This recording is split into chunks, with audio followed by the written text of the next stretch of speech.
to sign in so there's some kind of semblance of order of who's going to speak when, instead of just passing around a microphone. There was a little confusion tonight because it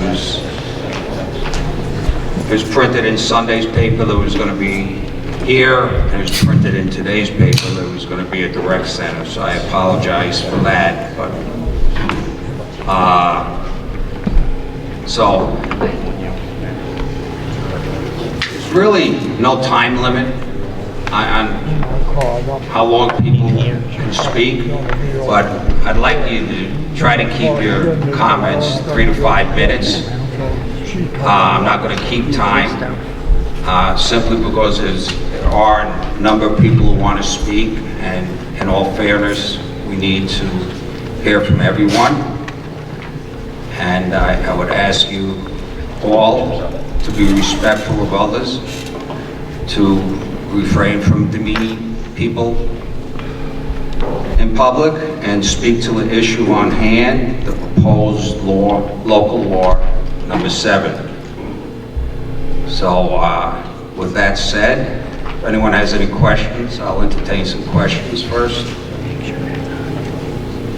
Seeing none, our first speaker will be Walter Gable.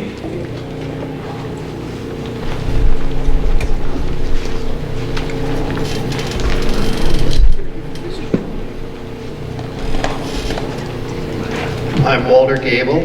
I'm speaking as an individual. I live at 300 Fall Street and have lived there since July 30th, 1983. For 30 years, I was a high school social studies teacher at Minders Academy. I probably taught many of you who are here tonight, or perhaps your parents or your children. In my 30 years of teaching in Seneca Falls, I was especially proud of those moments when I saw students speaking out on the issues of the day. So I commend all of those who have been speaking out on this current issue. I also, as that teacher, tried to instill in my students the importance of looking at both sides of an issue and having as much information as you can before you take a position or make a decision. Thomas Jefferson argued firmly in belief of freedom of speech, confident that truth would always triumph over falsehood unless some human actions interfere with the process. Josh Durso, in his In Focus article in this week's Finger Lakes Times, downplayed the importance of tonight's community forum because he felt it, quote, will yield little information we don't already have, unquote, and that, quote, it's a time for action, unquote. I fear that this current issue has not resulted in our being ready for a definitive vote on the so-called proposed local law number 7. We, the public, do not have the necessary information for this town council to make an intelligent decision rather than an emotional or pandering one. There are many who want to close the landfill as soon as possible who do not accept the report on the financial impact to the community of the near future closure of the landfill. They reject that report's findings because it was done by an outside source that was paid for by the landfill. It is my understanding this week that this town council has had this same financial information for several months. So why hasn't this town council made that information public? Does it contain too many negative implications for the future of this town? Let me go further. When the village was considering dissolution so that it would be absorbed by the town of Seneca Falls, a funded study was undertaken before the referendum vote took place.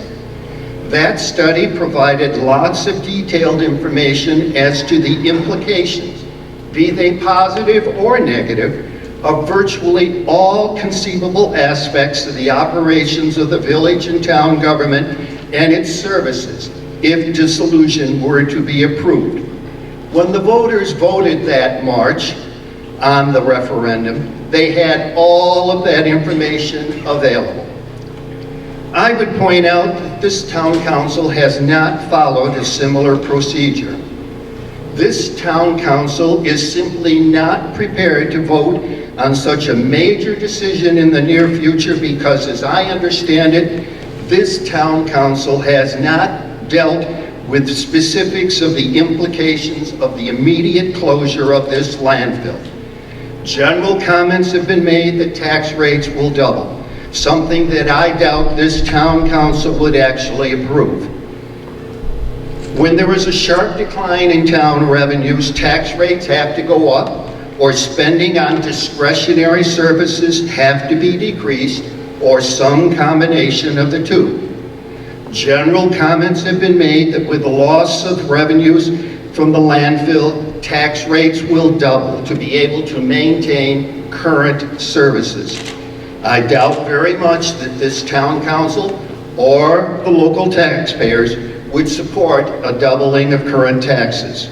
So that leaves us with a reduction in the current discretionary spending of the town. I think that this town council has the moral obligation to make clear where it would make cuts in current discretionary spending to compensate for the loss of revenue from the immediate closure of the landfill.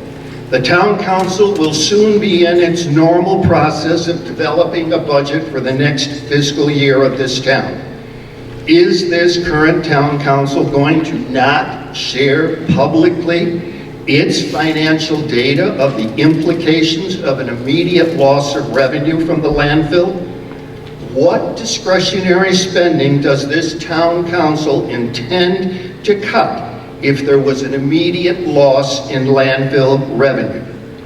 Would such a revenue loss lead this town council to raise taxes to the point that any of our large businesses in our community might decide that enough is enough and decide to relocate out of Seneca Falls to a southern state or out of the country? I think it would be irresponsible on the part of a likely majority of this town council to push through an action on proposed law, local law number 7, without having made clear to the voting public the likely financial implications that such hasty action would have on the community. Would I like to have a community free from any odors? Yes. Wouldn't we all? But that does not mean that I want an irresponsible and hasty decision without having, as a voting taxpayer resident of the town of Seneca Falls, without having a cleaner idea of what are the implications on tax rates and town government provided services because of a hasty and perhaps characterized as emotional decision. Thank you.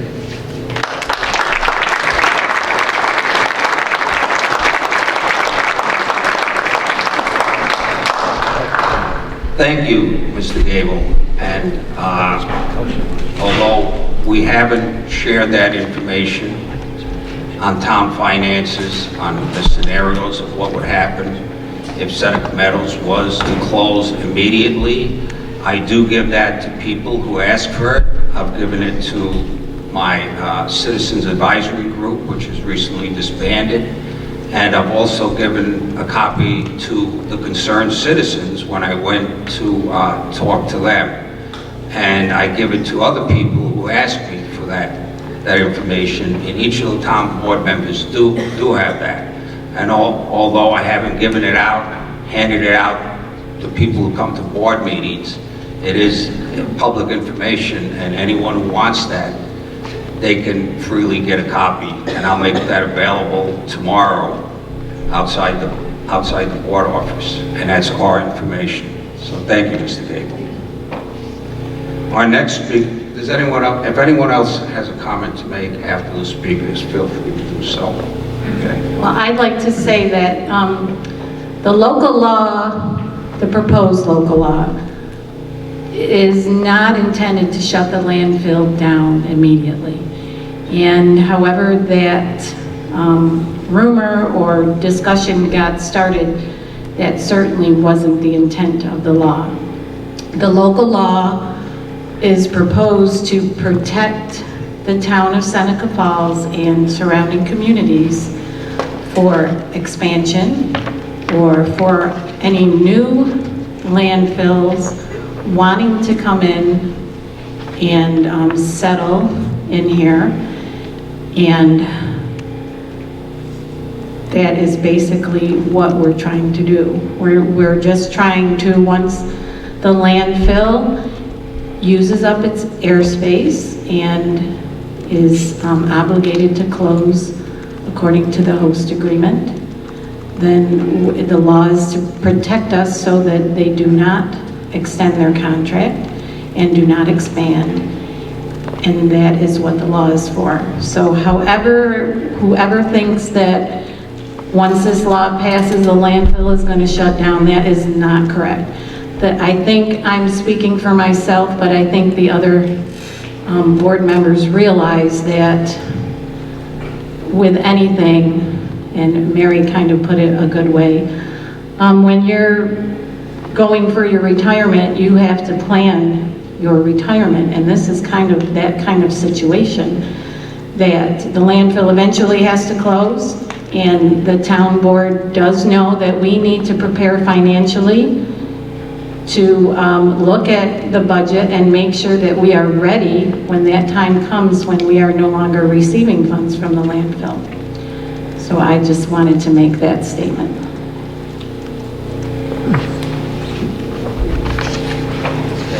Our next speaker is Jill Byington.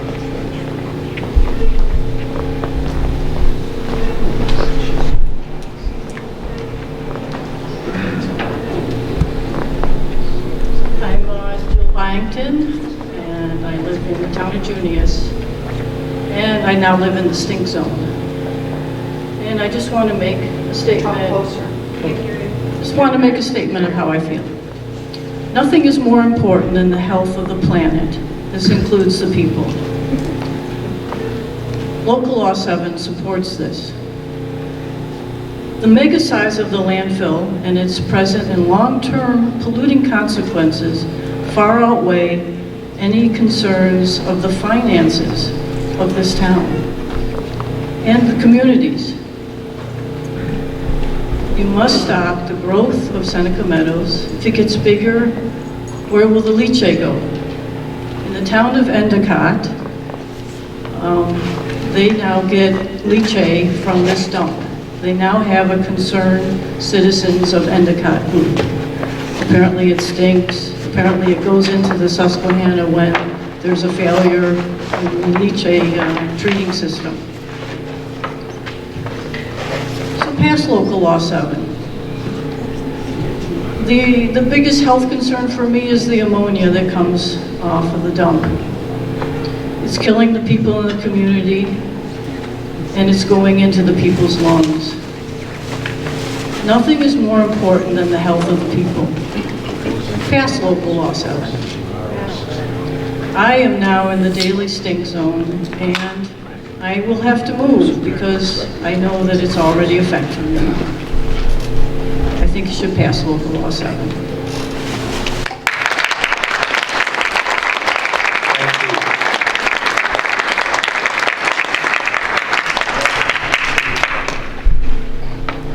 Our next speaker is Chris Lajewski.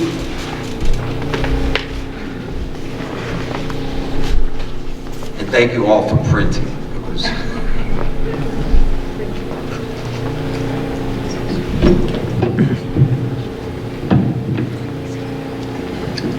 Good evening. My name is Chris Lajewski, Director of the Montezuma Audubon Center in Savannah, New York, and a resident of Seneca Falls. Montezuma Audubon Center is a state-owned facility operated through a cooperative agreement between the New York State Department of Environmental Conservation and Audubon New York, the state program of National Audubon Society. Audubon New York leads our network of 50,000 members, 27 local Audubon chapters, 7 sanctuaries and nature centers, and our thousands of annual visitors, volunteers, partners, and others throughout the state. Audubon achieves its mission to protect birds and their habitats by connecting our vast and powerful network along the migratory flyways of the Americas through science, advocacy, education, and on-the-ground conservation programs. 2 years ago, Audubon, New York announced the designation of the Seneca Meadows Wetlands Preserve on Black Brook Road in Seneca Falls as an important bird area. The Important Bird Area program is an international bird conservation initiative with the significant goal of identifying the most important places for birds and conserving them. Through the collaboration of Audubon, New York and Seneca Meadows, the Wetlands Preserve Important Bird Area serves as a gateway for connecting the community to nature through year-round educational programs, including some upcoming family fun this fall. With diverse wetlands and grasslands, the preserve supports an exemplary range of upland, savanna, and tall grass prairie, and includes 7 miles of hiking, walking, and biking trails for observing wildlife. The preserve met the Important Bird Area criterion for at-risk species because of the number of breeding pied-billed grebes and American and least bitterns, and wintering short-eared owls. Planning for the preserve was spurred by necessity by Seneca Meadows' vision, but Seneca Meadows' vision quickly grew from what had to be done as part of a mitigation project to what should be done to support a healthy environment and biologically diverse ecosystem.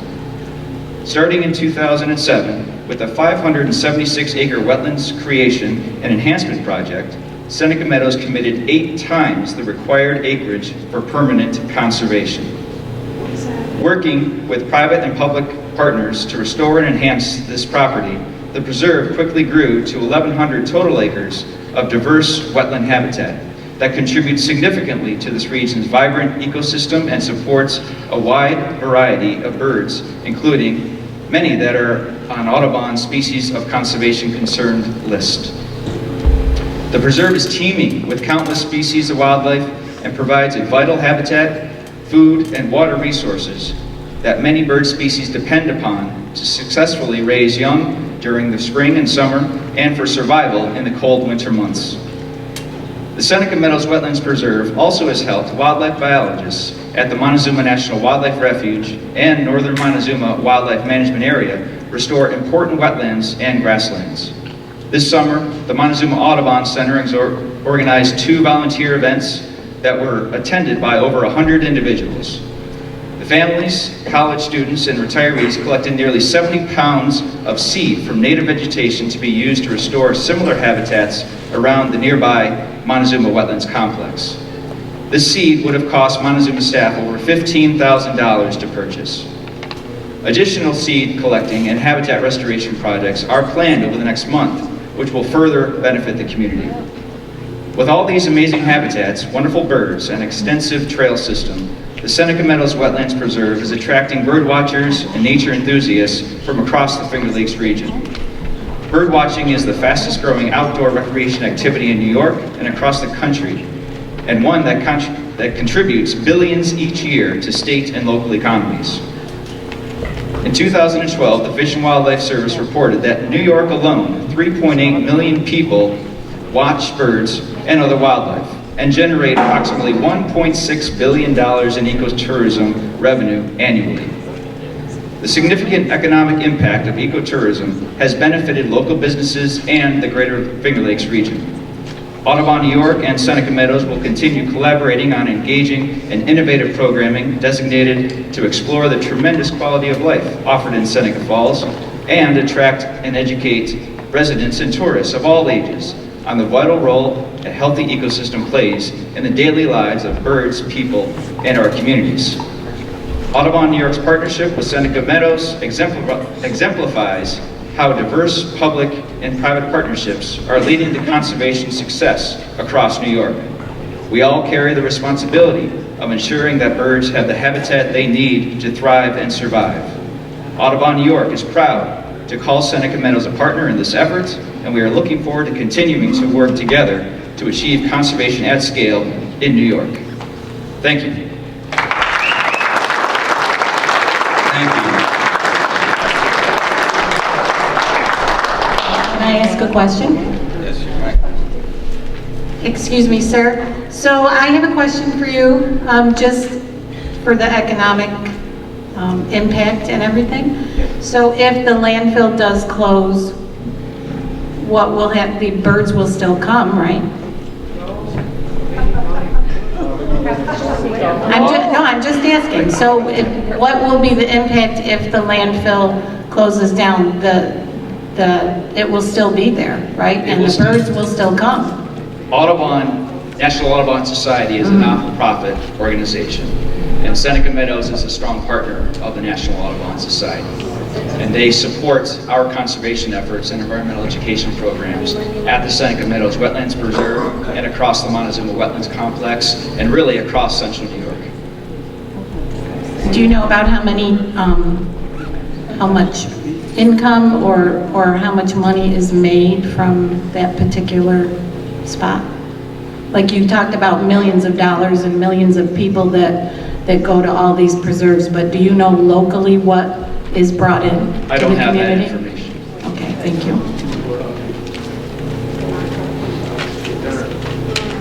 So the Audubon will still continue using that land even if we pass local law 7 in the future? Right now, National Audubon Society has the conservation easement on that property, the Seneca Meadows Wetlands Preserve. And if and when the Seneca Meadows landfill closes, that land would turn into an Audubon sanctuary. Okay, thank you, Ms. Our next speaker is, Got a question over here. That's a question for you. So, if Seneca Meadows closed, are you going to be going out there with nets and stuff and catch them birds to change the whole environment? Because in turn, that should not make a difference. If the birds are going to be here, and I'm all for the wildlife, okay? But it doesn't seem like Seneca Meadows is 99% of the support behind that because they're going to be there. We've had wildlife in this area for years. Seneca and Odor had deer running all over out there one day. Okay? So I don't see how what you have to say is a major impact because of the aspect of the birds are going to fly, chickens are going to fly, and you're done.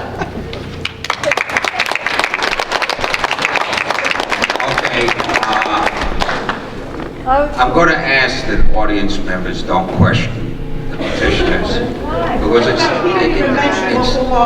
excuse me, Ms. Oaks, I'm going to ask that audience members don't question the petitioners. The petitioners are coming up here, we respect them. This could get really touchy if we start fact-checking each other. I will say that if a board member says something, it's going to be based on pretty much fact, but I'd rather not have the audience question each Should other. they be speaking on the local law? You did not mention local law 1.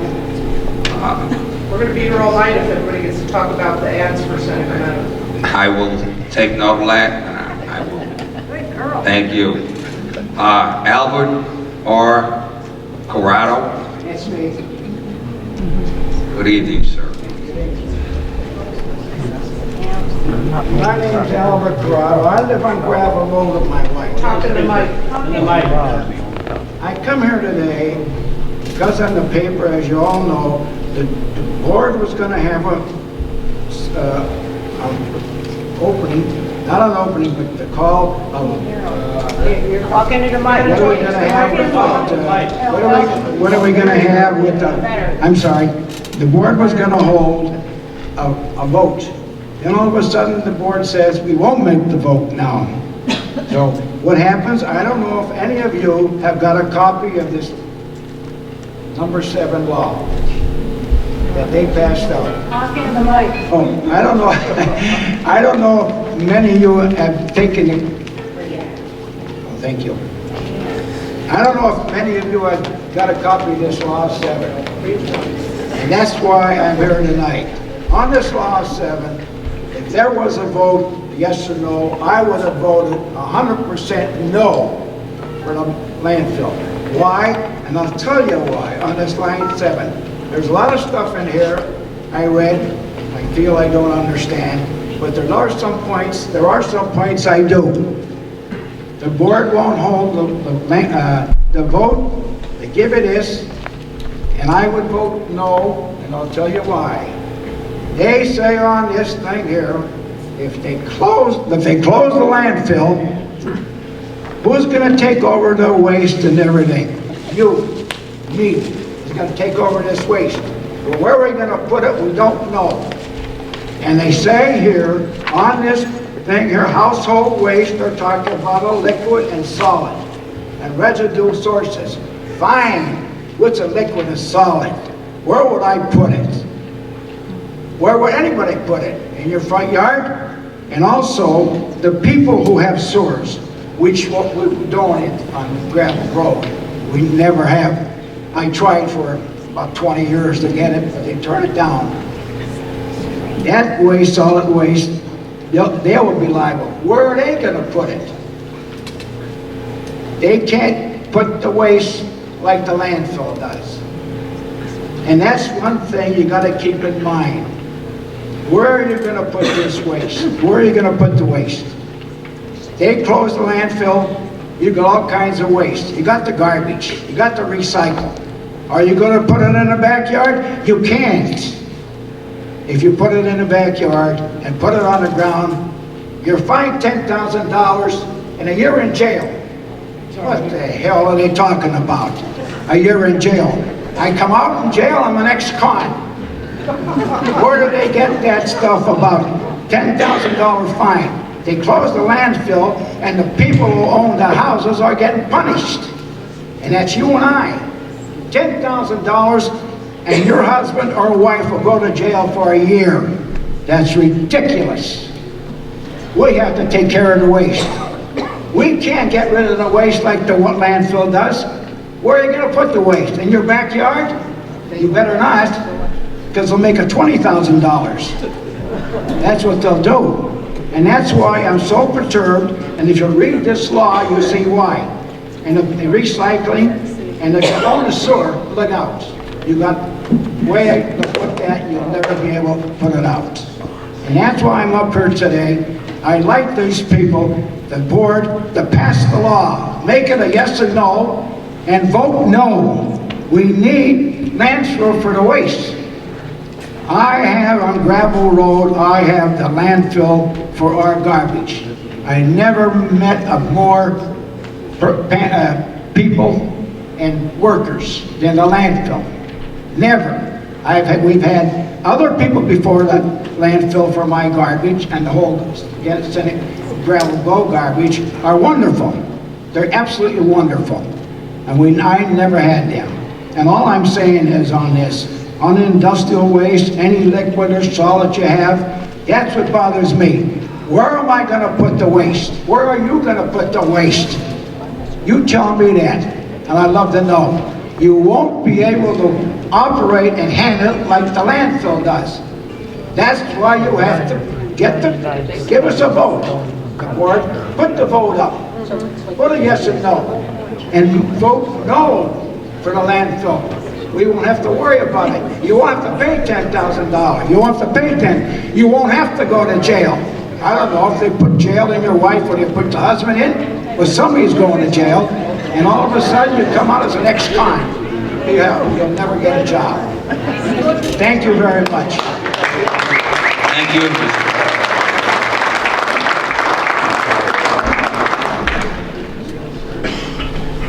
Our next speaker is... Is somebody going to answer the man's question?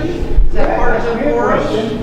Who's running the show? One of the board members should tell you where your waste is going to go. Board should set him straight. I think that is one of the decisions that the town has to make is if and when the landfill closes, what do we do with everyone's garbage and recycle? And that is something that the board has to come up with an answer for if and when they close. And anybody else, please chime in. You have a place to Does the town have a place like the landfill to dump that garbage? There are other landfills in the area that it could be brought to with it, but there is a cost associated to that.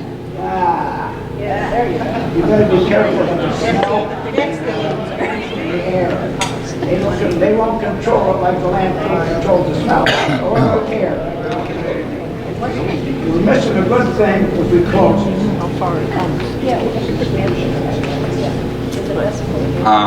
Ms. Oaks, thank you Well, I thought it was supposed to be helping and assisting. interactive.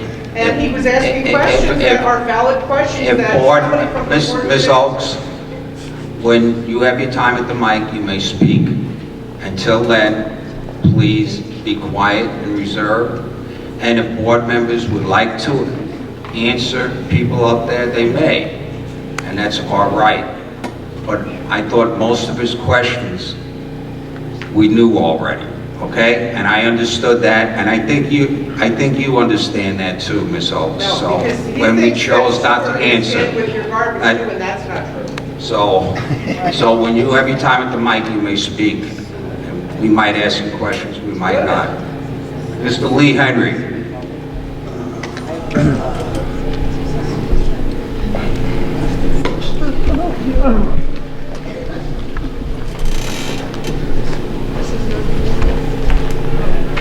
Good evening. My name is Leland Henry, Vice President of Concerned Citizens of Seneca County and a citizen of the town of Waterloo for over 50 years. This forum is to discuss local law number 7, and it is difficult to separate that from commenting on Seneca Meadows and the reasons, the harsh restrictions that are the purpose of local law 7. Local law 7 must be amended to include wording to protect the farming operations. I would propose that that amendment should be concluded at the next town board meeting, October 4, and a public hearing and a vote be scheduled within 10 days. This proposed local law has previously passed the test of judicial review, and a similar law was upheld by the 4th Department Board of Appeals. This proves the power of the town to decide its future. And now that future is in your hands. October 2017 is the date of a better future. Rather than 10 more years of despoiled land, local law number 7 equals clean air that sustains our health, our quality of life, and a future to grow and become better than we are today. It's time to say goodbye to Seneca Meadows. Really, it's past time for those who have suffered the effects of Seneca Meadows. And it's time to act now and open the door and look forward to progress based on other than garbage and trash. Not passing local law number 7 and allowing their application for extension of their permit surely will be followed by an expansion, and that soon after the arrival of the trash train, if we do not act now. I'm mad as hell. I'm not going to take it anymore. Act now, pass the law. The future of Seneca Falls and its neighbors are in your hands. Thank you.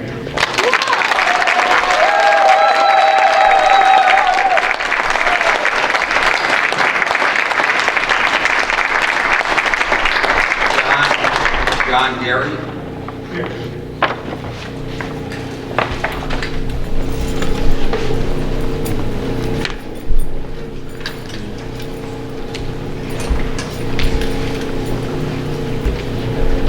Hi folks, my name is John Gary. I'm here with my wife Sandy. We both live in Seneca Falls. Pull up the mic. Going on 50 years. Moved here in 1970. I run 2 businesses, one with my son, who you met previously. I looked at local law number 7. I came in, picked up a copy. I went through all the findings, and I basically thought, well, you know, this has issues that I'm concerned with. But if you really want to know something, my business is project management. I'm a certified project manager. You know what we manage? We manage risk. We mitigate risk so that projects are successful, much like you hopefully are going to do with this endeavor with Seneca Meadows and anything else that you attempt to do. You got to mitigate risk. There's two areas that I'm really concerned about. One came to me when I read the note, and I was reminded about being in Rite Aid. I was in there when one of the Seneca County supervisors was standing in front of me at the checkout line in Rite Aid. He's one of the people on your planning meeting at Seneca County supervisor level. He was buying 2 cases of 16-ounce bottles of water. And I thought, wow, that addresses one big area. Everybody can have bottled water, because if the Seneca Meadows, God forbid, leaches into the water system, we'll all be drinking bottled water. You can't boil water and get rid of the problems that contaminants like toxic waste puts into the water system. So the second issue was the odors. Basically, I had multiple occasions to call Seneca Meadows. My wife called up and reported issues with odor. They sent out, they dispatched people very quickly. They came to the house and said, we don't smell anything. Okay? So basically, we kept on calling, because hotline, that's some of the areas that I've worked in IBM. Basically, the hotline, you call up, they report the issues, and it becomes a statistic for Kyle and his people to manage. Guess what? Kyle showed up at my door, 9:30 one night. He knocked on the door, I answered the door, and he said he wanted to talk to my wife, who was answering the door, Unannounced. who had made the phone calls. And I said she was indisposed, she'd just get out of the shower. Anyway, I told Kyle, I said, look, I said, your guys came to our house and they said they couldn't smell anything. And I said, well, the methane gas, I can smell it. And Kyle looked at me and he said, John, methane gas does not smell. The treatment that we put into the methane gas, like think about it, somebody with spray bottles of Fabergé is spraying, no, whatever they do to treat the contaminant as it's coming out of the containment, basically they're treating it. Now here's where I'm coming from right now. I request that the Seneca Falls Town Board vote for the immediate enactment of Local Law 7 for the following health reasons. A, I'm worried about the water, and B, I'm worried about the volatile gases that I may not even be able to smell, and the airborne particulates that may cause me to die from cancer. I had 4 friends just in the last year, Waterloo, die from cancer. Have no idea what causes that. But let me tell you something. It's like if you don't deal with cancer-treating carcinogens, you're going to die from cancer. So that's my pitch. Last but not least, I've heard some stories about how, well, let's think about this for maybe 5 more years. Let's think about this until 2023. And I may not even be alive in 2023. I'm 70 years old, so basically 2023, I don't know if I'll be around. But here's what I tell you. You have an important decision to make. You 5 people, right now, don't kick the can down the road.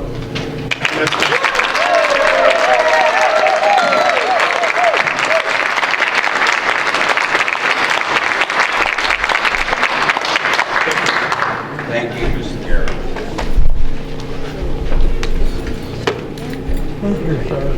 Brad Jones, and Brad has asked me if he could bring up some other people to the mic. Is that correct, Brad? Yes, go right ahead. Thank you, Supervisor Lucero. This evening, there are 5 of us. We thought we'd try to create a dialogue with our town board members as it pertains to local law number 7.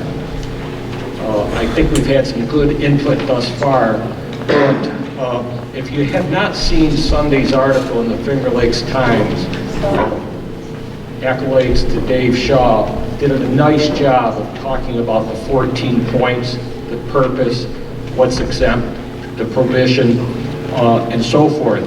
But this group behind me includes Doug Avery, Karen Ruffus, Susan Soon, and Barb Reese. We meet on a regular basis. We like to share information. I think Supervisor Lucero said it best, fact check. We like to look at everything to make sure it's proper. We've taken a very healthy look, a deep look into the 14 points. And rather than having one person read all 14, the 5 of us thought we'd share. So Doug's going to start out with the first 4 points of the 14 findings. For some of you, it may be your first time about what local law is. If you look around the community, everybody thinks local law equals higher taxes. Local law is actually a law to talk about findings and what our future is all about. Doug? If you have local law, number 7, and on your hands, we're looking at section 2. And it states that the town board of the town of Seneca Falls finds as follows. 1, the New York State Environmental Conservation Law invites local governments to establish more strict standards than are necessary in their judgment to promote and protect the well-being, health, and safety of their citizens. 2, the town of Seneca Falls is a good place to live and work, in part because of the clean air, fresh water, and the abundant housing, cultural, historic, and recreational opportunities that are available in and around the town of Seneca Falls. 3, the town of Seneca Falls is proud of its importance as a world-renowned destination for visitors due to its status as the birthplace of the women's rights movement and the home of the Women's Rights Hall of Fame, the Women's Rights National Historic Park, and the New York State Heritage Area. And 4, the town of Seneca Falls is also importantly located at the gateway of the successful Finger Lakes viticultural region, which in recent years has created new employment opportunities for town residents and has attracted visitors to the town of Seneca Falls. My name's Karen Rothfuss. I live in Waterloo, and I'm going to continue with the findings. Number 5, the Earth's supply of fresh water is limited, and the Seneca Falls location on the Seneca River between Seneca and Cayuga Lakes, 2 of our state's largest supplies of fresh water, puts Seneca Falls in an important position in terms of protecting the purity and quality of those water bodies, which are absolutely essential to the long-term viability of the town of Seneca Falls. Present solid waste management activities in the town of Seneca Falls generates offensive and unreasonable odors, which affect substantial portions of the Seneca Falls community, resulting in regular and numerous complaints to the town of Seneca Falls. Present solid waste management activities in the town of Seneca Falls also generates substantial amounts of truck traffic, which presents safety threats to motorists, pedestrians, and others in the town and traveling through the town of Seneca Falls. Susan Suhan, and I live on the gravel road in Seneca Falls. Number 8, the town of Seneca Falls Town Board has a legitimate governmental interest in protecting the health, safety, and welfare of the people who live in, work in, and visit Seneca Falls from deleterious effects of air and water pollution, odors, traffic, noise, dust, litter, and the vectors of the management of and disposal of solid waste within the corporate limits of the town of Seneca Falls. Number 9, the inability of the geological sciences to precisely ascertain the existence and flow of groundwater and to map subterranean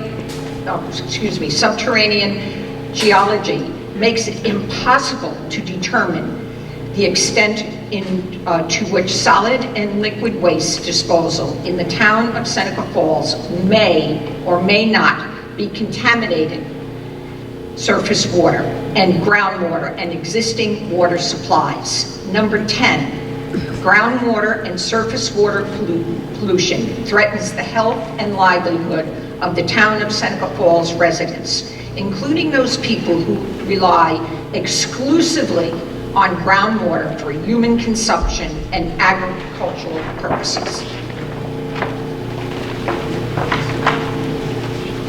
I'm Barb Reese. I live in Seneca Falls on State Street. I'm continuing with number 11 findings. Future correction of pollution from solid or liquid waste management facilities, including sanitary landfills and incineration facilities, may be very expensive, impractical impracticable or impossible to achieve. Number 12, children, because of their growth and development, are particularly sensitive to environmental pollution, and the town of Seneca Falls children must be protected from the deleterious effects of solid waste management facilities, including air and water pollution. Number 13, an environment of odor, air pollution, traffic, noise, and dust from solid waste management facilities is incompatible with the town of Seneca Falls' important position as the home of its residents, home of the women's rights movement, and gateway to the Finger Lakes. And number 14, this is the really important part. The health, safety, and welfare of the residents of the town of Seneca Falls is of paramount importance and concern, and would be better served by restricting the operation of solid waste management facilities within the town of Seneca Falls in order to promote and preserve a clean, wholesome, and attractive environment for the community and for future generations. Those are our findings.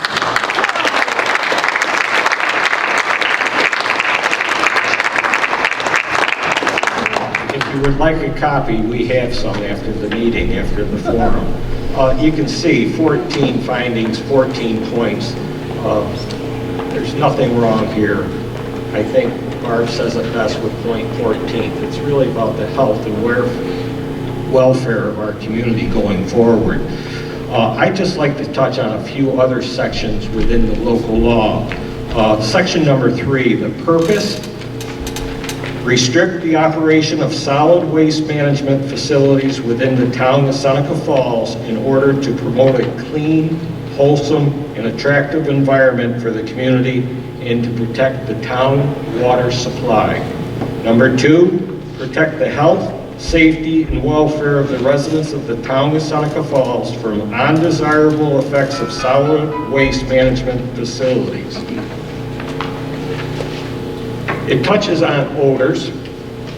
It touches on the deterioration of home assessed values, and it also touches on the threats to public health. Let's go a little further within the 7 pages that make up local law number 7 and talk about exemptions. And I think it's critical because it's outlined right here. The agriculture community, the farmers, they're exempt. And if you need to read it, it's in section VL number 2, or actually number 1. Any disposable and storage of manure and farming operations following sound agricultural practices and not including sewage, sludge processing, and spreading. It was brought up earlier that farmers and the agriculture community should be made exempt from this local law. I think everybody here this evening concurs with that, and I'd recommend making that an exception as well. This is a key item too, V1L, coordination with state law. You had heard from our Assembly Leader, Brian Cole, and our New York State Senator, Michael Mazzolio, on the town having the final say. Item B, the provisions of this local law shall be interpreted in such a manner as being consistent with the state law, except that the more stringent requirements of this local law shall apply with the town. So you 5 leaders actually have the final say. Both our state senator and our state assemblyman are correct in stating that you will make the decision. The prohibition, section V11L, item A, no solid waste management facility shall hereafter be constructed, allowed to commence operation, or to continue operation with the town of Seneca Falls. So the reason we wanted to share the findings, the purpose, the exceptions is to make sure everybody hears the same story. Don't read what you see on posters, flyers, read what the local law is being all about.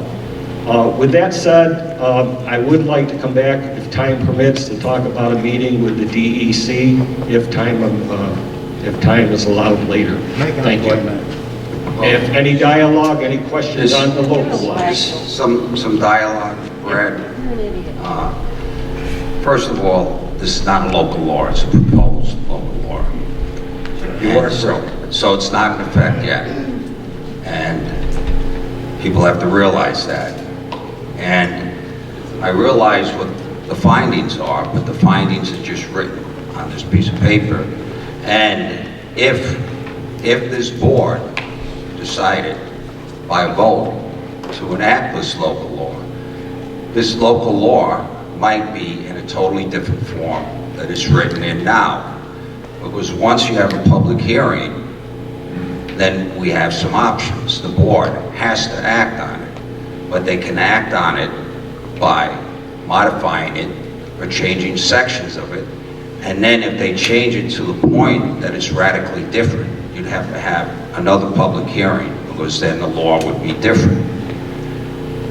But at some point, we would have to vote on a proposed law. Once you have a public hearing, at some point you have to vote. And so that's agreed. But I think it was last year that the Environmental Committee of the county had a phone conference with the Health Department of the county, with New York State Health Department and DEC, who monitors Seneca Meadows. And they were asked about air quality. And they said they are well below the limits of any dangerous air quality concerns. Now, excuse me, people. Well, this is good. It's good. They are the highest governmental authority in New York State. Now, if they're telling us that, then are we to believe them or not believe them? It's a good question. Okay, and no different than the guest editorial this past Sunday by a professor, a PhD, mentioning about what toxins are possibly in the air. So it's one against the other. And I was going to mention that also. So then I was going to relate to the question of the editorial in Sunday's paper. And so you have this side, the highest authority in New York State, and a professor. Who do you believe? Okay. I think the DEC commissioners and the Health Department commissioners have some pretty good credentials themselves. So although I can't speak to them tonight, I'm pretty sure they have pretty good credentials. I can't argue with any of your points, and I appreciate you bringing up the dialogue. So we have that dialogue, and then in 2013, and is this true or not true? And I'm asking it because some people have told me it was true, other people have told me it's not true, so I don't know. There was some air quality tests done by the concerned citizens in 2013. Is that true? Yes. And what were the results of those air quality tests? Glenn's not here, I don't have it personally on me. Okay, thank you. So I think we should learn about the air quality tests. It wasn't comprehensive to sail out, but our air quality has gone down in the last at least 5 years. I think the discussion so going back to the quandary between who do you believe, this side or that side, that's a question that we have to ask. So we're at this point where people are speaking about, I think most of the speakers who spoke tonight, petitioners, want the landfill closed in 2017. That's what I'm hearing. However, what this board has accomplished, no board has accomplished in the last 5 years, in the last 10 years. We have good communication with Seneca Meadows. We're negotiating with them in good faith. And we're talking about a closure date. We're talking about more environmental testing. And we're talking about eradicating the odor, which I believe that they're working on. I think we've reached a point where we might want to talk about compromise. Okay, compromise sometimes is one side wins, one side loses. But compromise, at least, can start an evolution to a consensus. And that's why I believe, and I truly believe, that a good modified host agreement is the way to go now. If that host agreement is not followed through on, then you think of other means. But I believe in compromise toward an evolutionary of a consensus where we can all agree on some parts. Well, if I may, and maybe we can get a show of hands from the people in the audience, when you say compromise, I will not compromise my children or my grandchildren's health.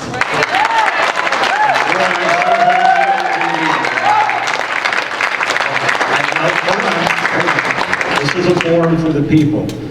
This isn't about SMI. This isn't about the employees. This is about the health and awareness of our community. And you mentioned the DEC as experts. I had the opportunity, and hopefully I can come back and talk about some of the bigger things that may be going on that our residents aren't aware of.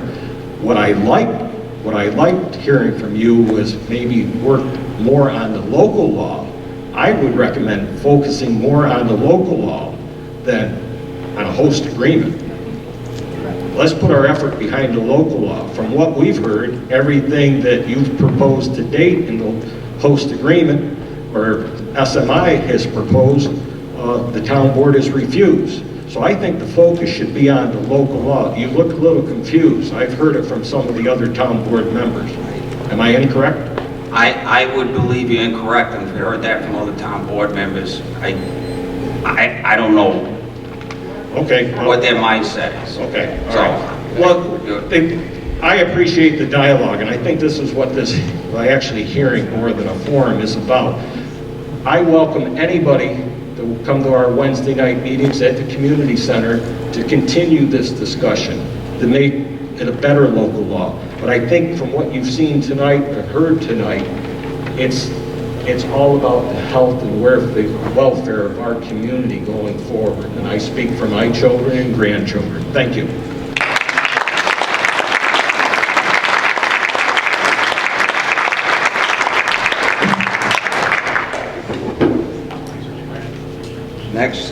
Next speaker is Rossell.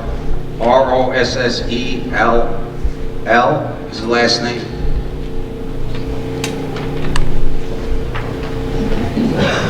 Sir, what's your first name? Stuart. Stuart. Thank you, Stuart. Good evening. Good evening. My name is Stuart Rossell, and I maintain a place of business in Newark. I'm responsible for the bird abatement over at Seneca Meadows Landfill. Sorry, I'm a little bit nervous. Louder. I can't see with reading my glasses either. I currently operate American Falconry Services, which provides vector control services to 3 waste management facilities in the United States. My business primarily includes the use of trained falcons, which are a natural predator to seagulls, to control their presence at and around solid waste management facilities. I'm making this statement to address the findings contained in the currently pending Town of Seneca Meadows, Seneca Falls Waste Disposal Law, which assert that the waste management operations within the Town of Seneca Falls are causing deleterious effects from vectors. I've been engaged in the care and training of birds of prey, including falcons, since 1975, first of all in England, and then since 1993 when I moved to the United States. Just to give you a brief background, in 1998 I flew the first trained falcons on a solid waste management facility in the United States in Reno, Nevada, and in Sonoma, California, having previously flown falcons on solid waste management facilities in the United Kingdom. So I've seen a few landfills in my time. In 2000, I set up and managed the first full-time program at a solid waste management facility in the United States in Ocean County, New Jersey. That program is still in operation today.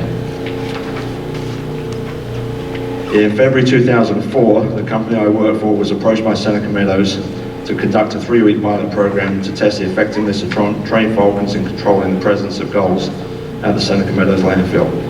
At that time, the United States Department of Agriculture estimated that in February and March of 2003, up to 100,000 gulls were present at the facility at any one time. The 3-week pilot program included the use of 5 falcons and was very effective. At the end of the pilot program, the gull count had been dramatically reduced to an approximate high of about 500 per day. Since that time, Seneca Meadows has had 2 dedicated falconers flying falcons at the facility. We start around sunrise and we work right the way through till sunset. The current maximum number of gulls present at the facility occurs during their migration period in February and March and only reaches approximately 10,000. That is in stark contrast to the numbers recorded by the USDA prior to the falconry program, which reached up to 100,000.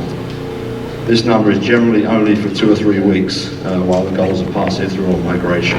On a regular basis, the number of gulls rarely reaches more than a maximum of about 1,000. Not only was Seneca Meadows the first waste management facility in New York to utilize this highly effective method, the Seneca Meadows is currently operating the largest falcon gull program at a waste management facility in the United States at a great cost to them. Seneca Meadows has consistently maintained an aggressive and proactive program to control gulls at the facility in the town of Seneca Meadows. Based on my professional experience, Seneca Meadows program gull control goes above and beyond what I've seen at other solid waste management facilities in the US and over in Europe. If I could just add one thing, and this is just stepping away from my professional hat and putting on my personal hat. We all dump our garbage at the end of our driveway every week. It has to go somewhere. If it doesn't go to Seneca Meadows landfill, which does a very good job of managing the vector control and everything else, it's going to go somewhere else. So we're all part of the problem. It's a little bit hypocritical, in my opinion, to sit here and say we should close Seneca Meadows and then pass the problem on to someone else. We are part of the problem, and we have to take ownership of that. Save the seagull! Sure, I have a question. Why, just curiosity, why do we have to get rid of the seagulls? What do they do? Why do you have to? When we were approached by the landfill, there was concern of seagulls roosting on people's houses. Their droppings were causing mess on cars. There was generally a large amount of gulls in the area. They were also flying across 414, dropping bones and things like this, things that they picked up. So generally no one wants a bunch of seagulls flying around. Now you're going to have some in any given area anyway. If you go to your local McDonald's, not picking on McDonald's, but if you go to your local McDonald's, you're going to see seagulls there. So the landfill, because of concerns from the neighborhood, spend a lot of money in controlling the gulls, and they continue to do that to this day. If we enacted the local law 7 at some point, and then there was covering, would there still be seagulls there? You're going to have seagulls in the area. You won't necessarily have them on the landfill. You won't have 10,000 of them, so? You're going to have some in the area because you've got seagulls in the area anyway. What I'm trying to address is the fact that it's a byproduct of operating the business, and they are taking care of it.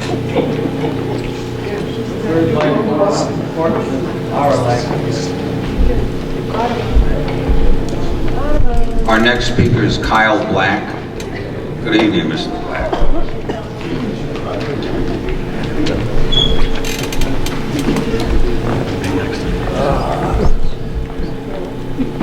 Good evening, Supervisor Lazaro and the town board. I would like to really give the town board, Supervisor Lazaro and the town board a hand for having a third forum and encouraging this great dialogue with which how we can come together and resolve these issues that we all seem to be so passionate about.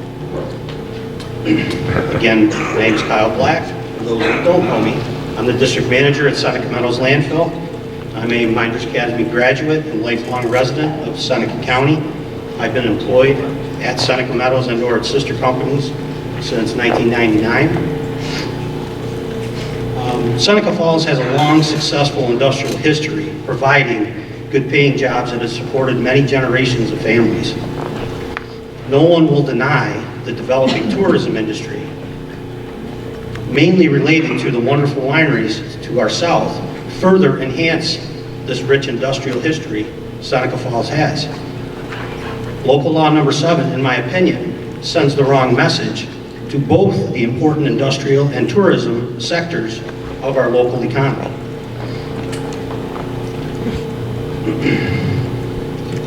I would like to address this pending Town of Seneca Falls waste disposal local law, which asserts that the waste management operations within the Town of Seneca Falls are causing deleterious effects from odors, traffic, safety, noise, dust, litter, and property values. The current pending Town of Seneca Falls waste disposal law also asserts that sufficient funds do not exist for the closure and post-closure care of our facility, but then fails to account for the significant financial negative impact to the town and its residences. The alleged deleterious effects of the facility, while the proposed local law alleges our facility results in offensive and unreasonable impacts to the community, when examined in turn, it's clear that the findings are inaccurate and or greatly overstated. Regarding odors, as you know, our team has been aggressively pursuing odor issues that have developed at our facility this past year.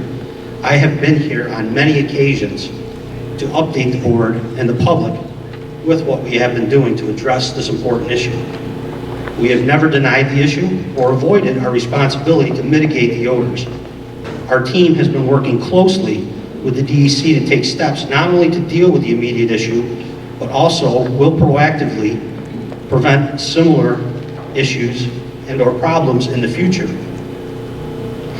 Constructing and implementing these measures, however, takes time, and we are moving as quickly as we possibly can. When evaluating odors over the life of the facility, however, the statistics, it becomes clear that the recent problem is atypical. Prior to 2016 and since 2004, when odor complaint records are available electronically, an average of only 6.6 complaints were received per month. The operating permit from the New York State DEC contains extensive provisions related to the odor control at our facility, and our comprehensive odor control plan our team scrupulously follows. As well, I will point to the previous speakers and Supervisor Lazzaro's New York State DEC Community Air Monitoring Study in June of 2013 that concluded there were no current or long-term air quality issues with the samples collected by the concerned citizens and tested by the New York State DEC. The odor control plan includes expedited handling of odorous material, the placement of daily and intermediate cover every day,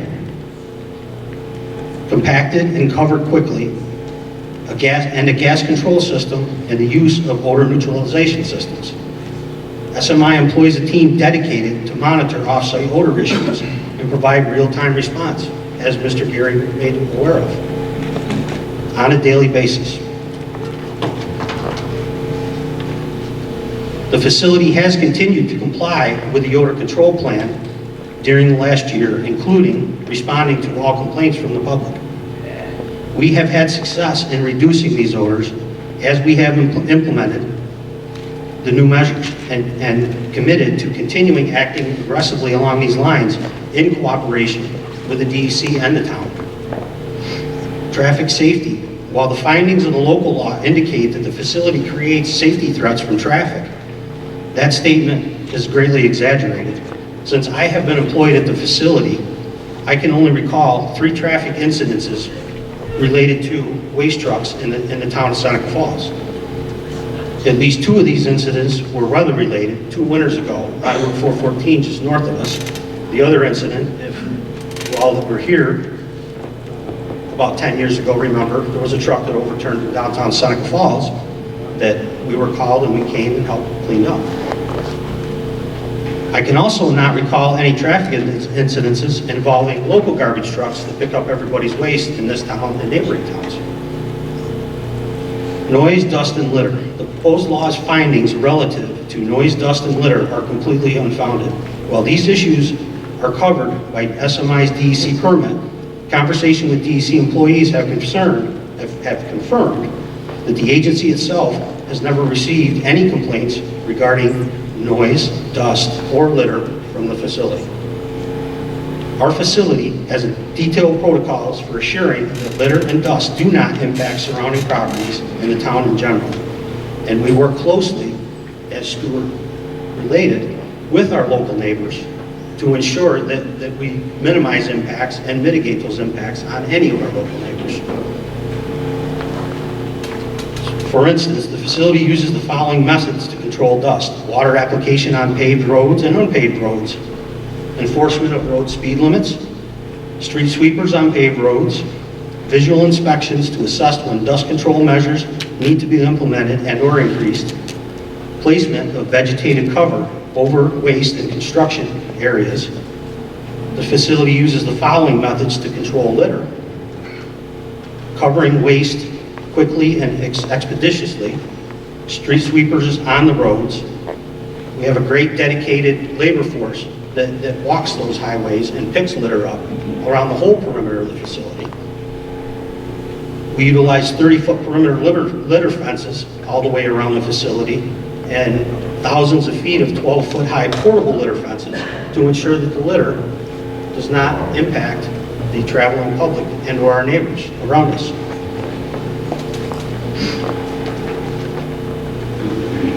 The Part 360 regulations specify maximum sound levels. I'm addressing noise now. Maximum sound levels from landfill equipment or operations at the landfill boundaries that adjoin properties that are zoned or otherwise authorized for residential purposes. The regulations specify sound level limits for daytime and nighttime periods for rural, suburban, and urban community characters. Our facility has a detailed noise monitoring plan that includes noise surveys performed at a number of representative boundary locations adjoining residential properties during the annual period of high activity of our facility operations and construction, typically summertime. The results of the noise surveys are reported in the facility's annual report to the New York State DEC and the town of Seneca Falls, which is a requirement of our operating permit. Any issues are identified and mitigated. We are extremely proactive, and our daily vehicles include extensive protocols to prevent negative impacts from our facility to the residents of both the town of Seneca Falls and the town of Waterloo. Property values. Under the terms of the current host community agreement with the town of Seneca Falls and the town of Waterloo, we have committed and committed to compensate property owners within these boundaries. In the nearly 20 years that the Property Value Protection Plan has been in place, there has never been a need for Seneca Meadows to act on this. We have not received a single claim for property value protection from any of our neighbors. Financial assurance for closure and post-closure activities. The Part 360 regulations contain detailed requirements to assure that financial resources exist to both close the facility and provide for the post-closure care of the facility. The regulations go so far as to require the financial assurances available is for the most expensive option for both closure and post-closure. The financial assurance for the facility must be reviewed and approved by the DEC on an annual basis. Currently, the facility has a standby letter of credit from the U.S. Bank National Association, which provides that in event of default by SMI, the bank will step in and provide the funds to the DEC as the beneficiary.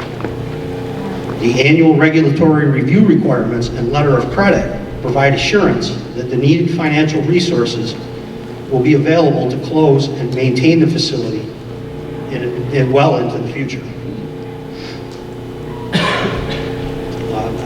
I would also encourage the current town board to review current local laws that address solid waste. There are local laws on the books that do this already. In conclusion, throughout the years of operation in the town of Seneca Falls, our facility and our team has always strived to be a good neighbor and a good corporate citizen. Prior to this past year, complaints about the facility have remained low since 2004. We have acknowledged and are proactively addressing the recent issues with odor. We will continue to aggressively pursue these activities and improve these odor issues.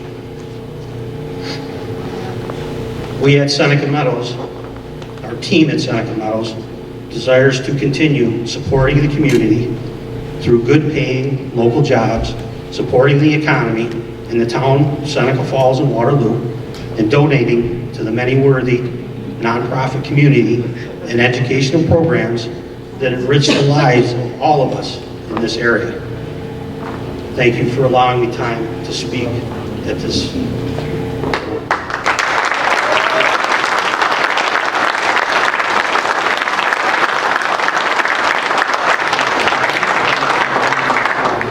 I still want free hot dogs. Mike Smith. Good evening, Mr. Smith.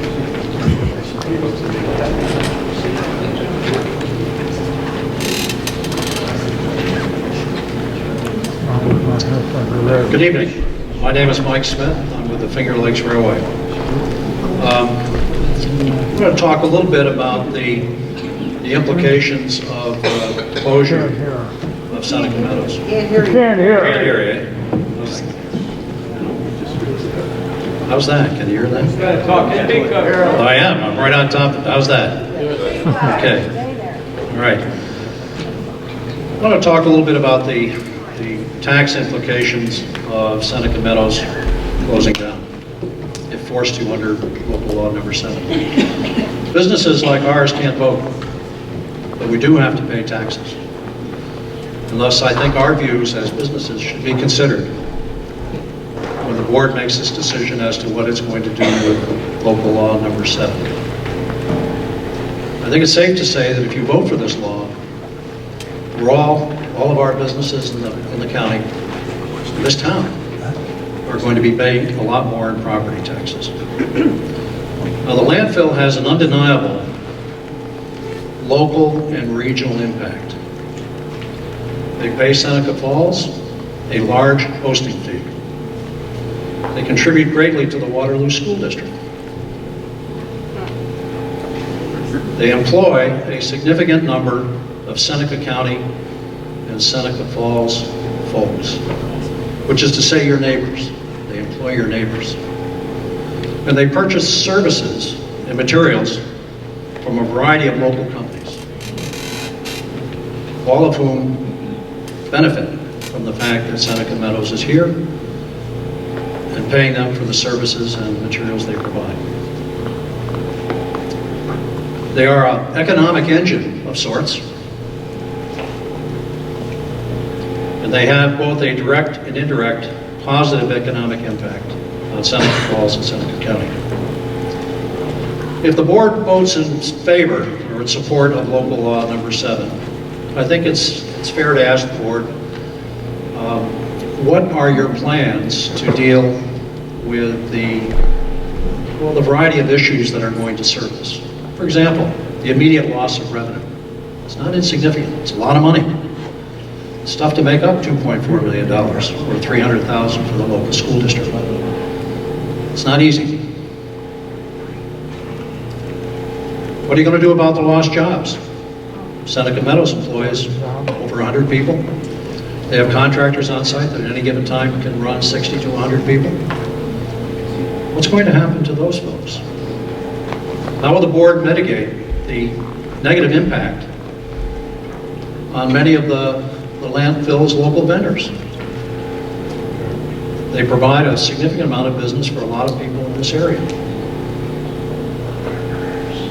How will the board, and it was brought up here earlier, handle the economic costs of waste disposal in Seneca Falls?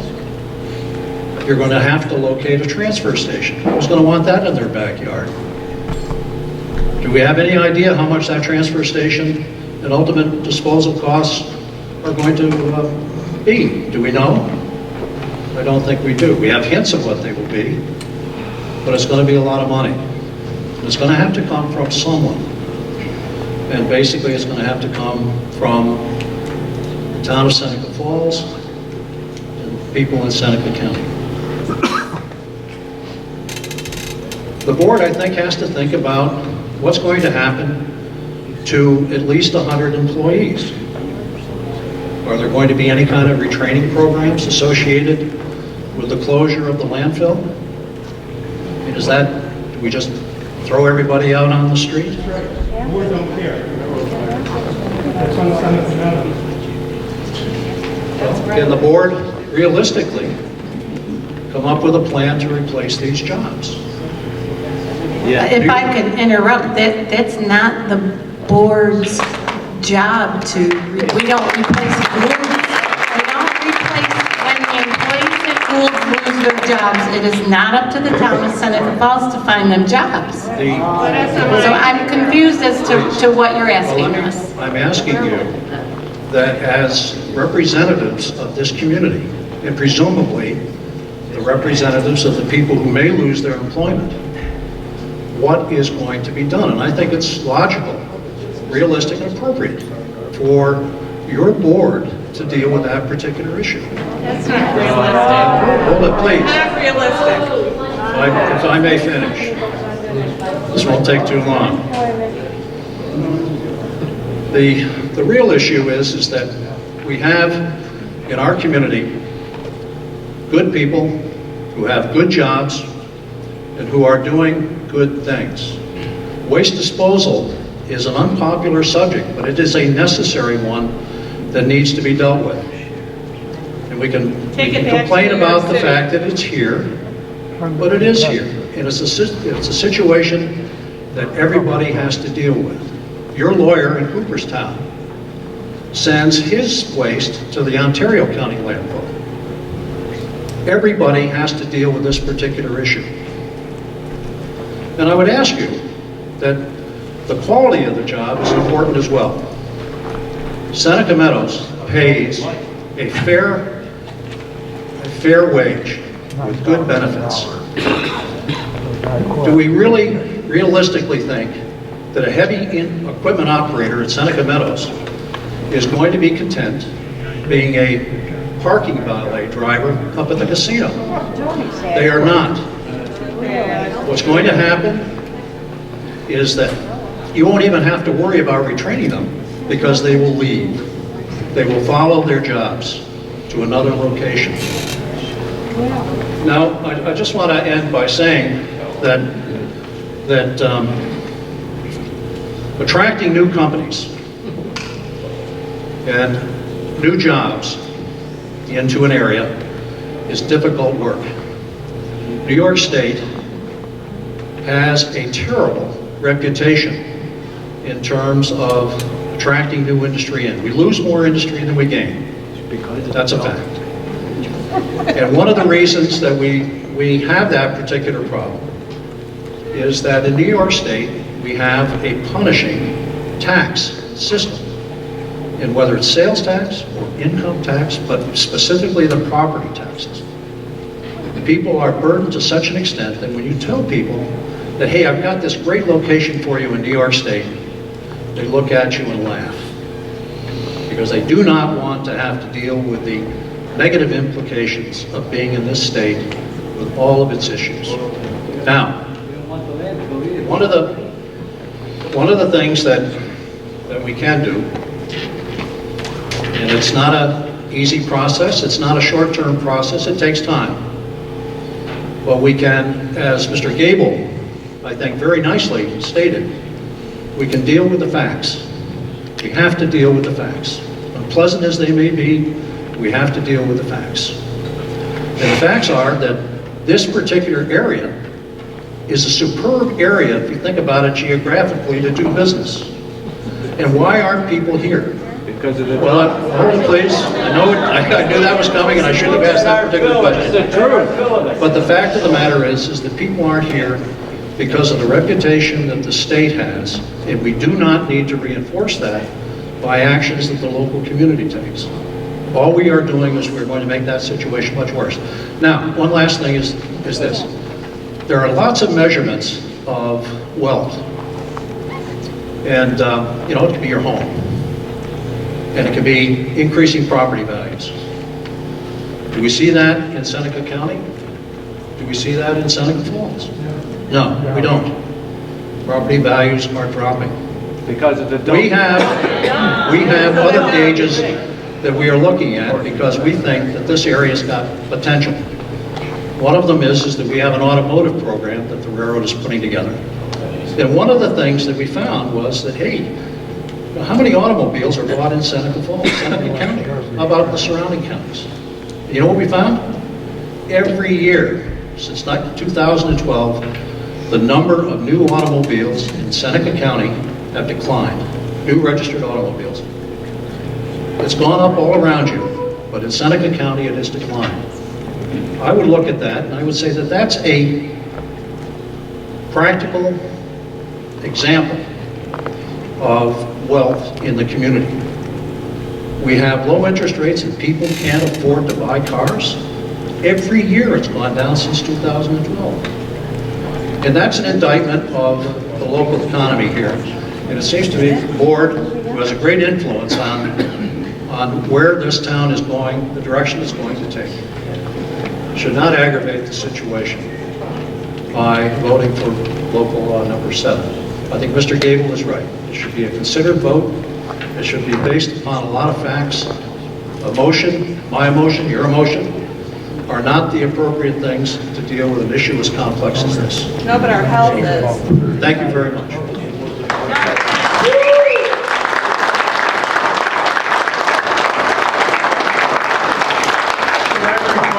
Could I rebut a couple things? Add me to the bottom of the list again, put me on the bottom of the list. Well, go ahead, speak up, John, because there's a forum. Many of us did not get a chance to sign up because we went all over town to the different locations where we thought this was going to be. So many of us did not get a chance to sign up. If it is a forum, it should be an interactive. This is intimidating because it seems like it's a town board meeting, and it's not. It sure does. It feels like one without the minutes. I would just like to say, new car sales may be going down, but cancer is the highest in Seneca County of any county in New York State. We have been poor. We don't like to be poor. I'm not talking to you tonight, Bob. Get away from me. Bob. This is not appropriate, and we have to put up with this too much. Hey! This is not a mob mentality. This is not a stoning. As noted, it is a dialogue. You may not like what he has to say, you may not like what he has to say, you may not like what he has to say. But you need to listen and respect what they have to say. This is not a stoning.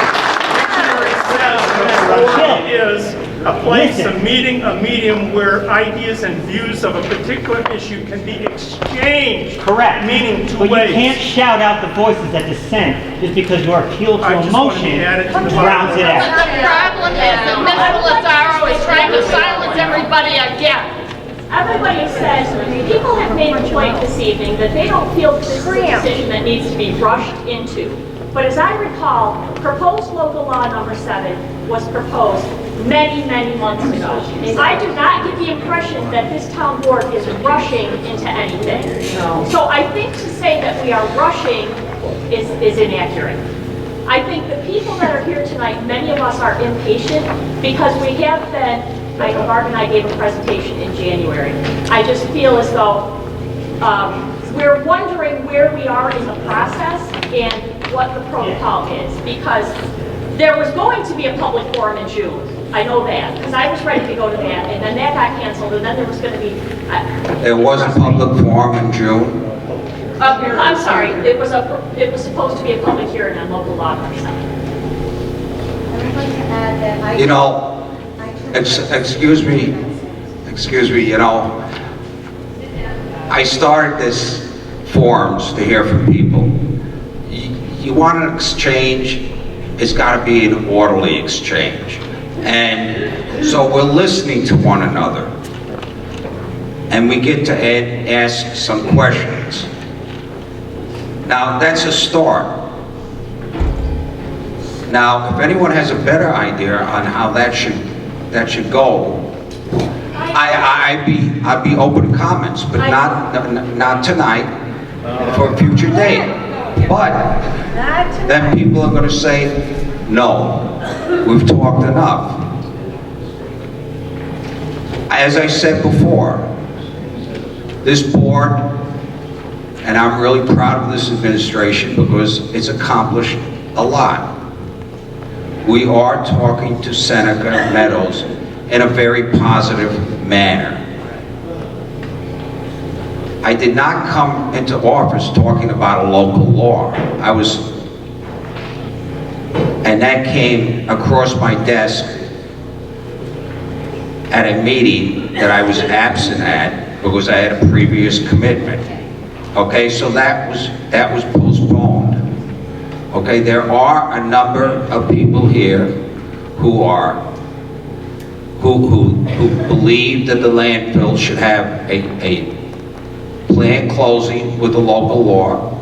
They believe that the landfill should close in 2017 after its current permit and the local law. And there's people here who believe that a good modified host agreement agreed to by this board and monitored very well to ensure that there's no breakdown in that host agreement should be the way to go. And that's what this board is trying to figure out. That's why these people are here tonight, to discuss that in an orderly manner. The board members here ask questions. Yes. If I have a free-for-all here, nothing is going to get done because there's going to be too many arguments. Well, we did have a very good dialogue in the community center when we were in the gym that time and the microphone went around from person to person. I feel as though tonight there have been an awful lot of commercials for Seneca Meadows. Yes, exactly. Good luck, everybody. That's only because you're here on Seneca Meadows' side. You're hearing the truth and you don't like it.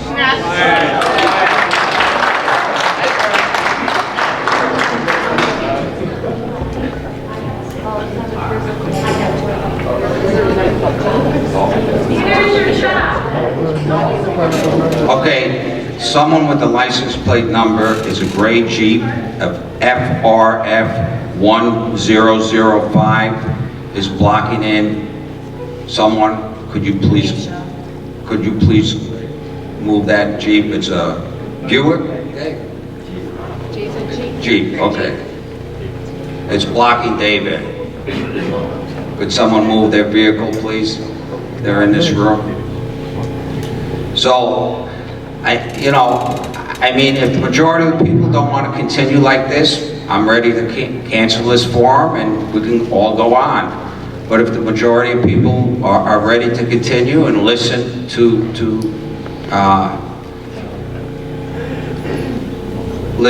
to residents in Seneca County, I'd be appreciative of that, and that's what we're here for. Again, I say, if we had a public forum where anyone could ask anyone any questions, we'd have a free-for-all, and with this number of people here, it would not work. I don't know what else to do. I'm really at a loss here. So, do I have comments from other board members? I do feel like it's a little intimidating for them. I do understand where they're coming from that standpoint. For everybody here. I mean, it's kind of like we're sitting in a line and everyone has to come up and speak in front of us. And I would like to actually kind of have a dialogue with you. I think we get more if we can actually answer questions. Like Mike, you had some good questions, and I'd like to be able to be like, okay, let's answer that, and then we can keep going. Me personally, I mean, I don't want to speak for everybody else, but I feel like and I understand where you're coming from too. I do. I totally get it. But yeah, I don't know. That's how I feel. I feel like maybe if we could just keep talking. Nothing ever happens in the world if we don't actually have a dialogue together and work together to talk about it. And that's what we're trying to do here with a forum. Do that. I think we just have to remember to be kind to each other. We have a great town. I know, we do. And I do have to say something though, Greg, that local law was proposed back in April and you were absent from the town meeting, but I do recall that you gave us the approval to present it and vote on it. Am I correct? Yeah. It would have been presented and voted on either way, whether I gave the approval or not. You gave us, you told us that we were allowed to bring it up and vote on it. Please answer her question. Yeah. So, Wait, she has a question. yeah, yes, ma'am. My comment is only that the woman who was speaking over here said that many of us did not get to put our name on the list, so it's more of a procedural question that I know for myself I had prepared something, whether it's in dialogue or whether it's up in a microphone, and would love an opportunity to share it. It sounds like She wants to be added to the list, right? Yes, I understand that. And we have enough people on this list that is going to go, I believe it's going to go past 10 o'clock. And I'm not prepared to sit here past 10 o'clock tonight. So I would suggest that if it doesn't go past 10 o'clock, other people can put their name on the list, but Limited time. Pardon me? Okay, so I'm gonna... Well, and I think also in the paper it did say that we would be addressing people about the local law 7, so that if someone just is going to come up here and complains that the landfill smells, they don't like the smell, or if somebody is going to come up and say, I don't want to lose my job, so please don't close the landfill. That is not what this forum was supposed to be about.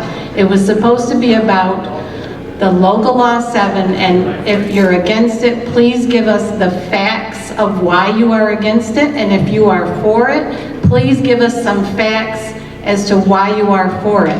But we know it stinks. We know people are going to lose their jobs if it shuts down. The board up here understands that all.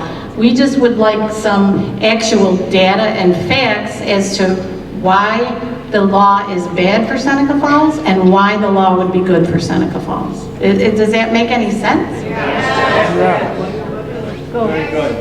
And in that, there is also editorial privilege and ancillary ideas that people can skirt around and say they are talking about local law 7, so that's hard to enforce too. If someone really gets off topic, I think we'll really understand that and ask them to get back on topic. So, if you're willing to go ahead the way we have been, that's fine. So, Susan Suhan. I was already up. I'm good. You're good, okay. Thank you. Brandon Pulowski.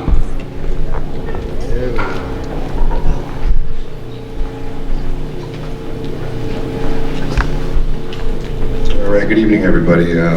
Town Board, I want to thank you for giving me the time to speak. Mr. Lazzaro, I truly appreciate your comment before about compromise, because when it comes down to it, I really think that's what we're all looking for. We're looking for a compromise in this whole situation that works for everybody. Excuse me, thank you. Good evening, ladies and gentlemen. My name is Brendan Pulaski, and I'm an employee at Seneca Meadows Landfill. First off, I'm very proud to be a member of that family and employed by such an environmentally conscious company. Seneca Meadows is one of the largest tire recyclers in the great state of New York. We provide an end use to the millions of tires that are generated by each and every resident in this state. What does it have to do with local law? We're recyclers, and it has a lot to do with it. If local law 7 is enacted, that facility will no longer be there. So if it isn't there, where are those tires going to go? Another facility. Another facility. Well, there's only about 4 to 5 processing facilities in New York State. You don't have to be. We are one of the largest. You don't have to be next to a village. Ms. Lazzaro. Local Law 7 not only adversely affects the 100+ families that work there directly, but it also affects thousands, yes I said thousands, of people and families all throughout the Northeast. Currently between our customers, haulers and vendors, our partners in the thousands. I mean really, let's just think about that. This law would directly affect and hurt thousands of families. That's not where it ends. There's a trickle-down effect of vendors, businesses, and all third-party businesses that work with Seneca Meadows recycling efforts. The end loss in dollars for the Northeast would reach into the millions, in my opinion. This is a very big decision, and I truly hope everyone understands and is considering the bigger picture. Government is supposed to be the few, making decisions that are good and right for the masses. Please remember, the needs of the many outweigh the needs of the few. Thank you and have a good night. Thank you.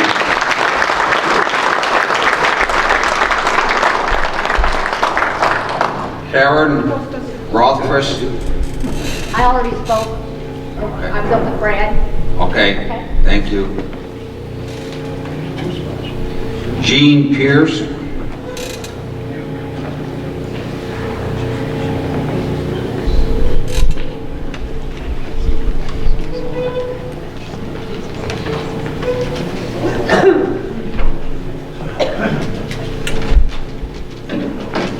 Good evening. Excuse me. My name is Gene Pierce, and I currently serve as chair of the board of the Seneca County Chamber of Commerce. The Seneca County Chamber of Commerce is made up of over 400 businesses or individuals, and all 400 of them, I'm sure, have different ideas and different opinions on many subjects, this one included. However, the one thing that the Seneca County Chamber of Commerce is a staunch advocate of is business in the community. And we feel very strongly that a business, any business, is existing under current rules and regulations should have the opportunity to continue on to do so. It's our vision to build value and relationships in the region and in the community. I think the board has a great opportunity to do that going forward. I also have the opportunity to serve as a trustee on the board of Keuka College. And we're oftentimes told and pointed out to us about how decisions are made. And basically, most decisions are made of about 30% rationale and 70% emotion. So I would just hope that when we, as a community, make this decision, or you as a board make this decision, that you do as you're doing now, look at the facts, consider the facts, and make a decision accordingly. Thank you. Thank you.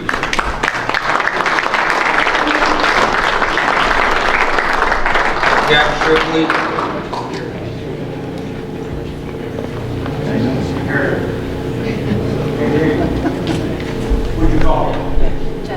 Jeff Shipley.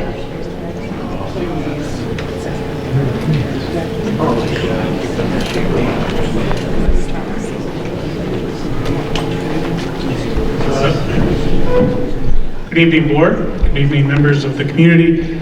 Before I do have some prepared remarks, but before I get into these remarks, Councilmember Lutz, I want to say I appreciate the remarks that you had when we first started this forum about what Local Law 7 is and is not.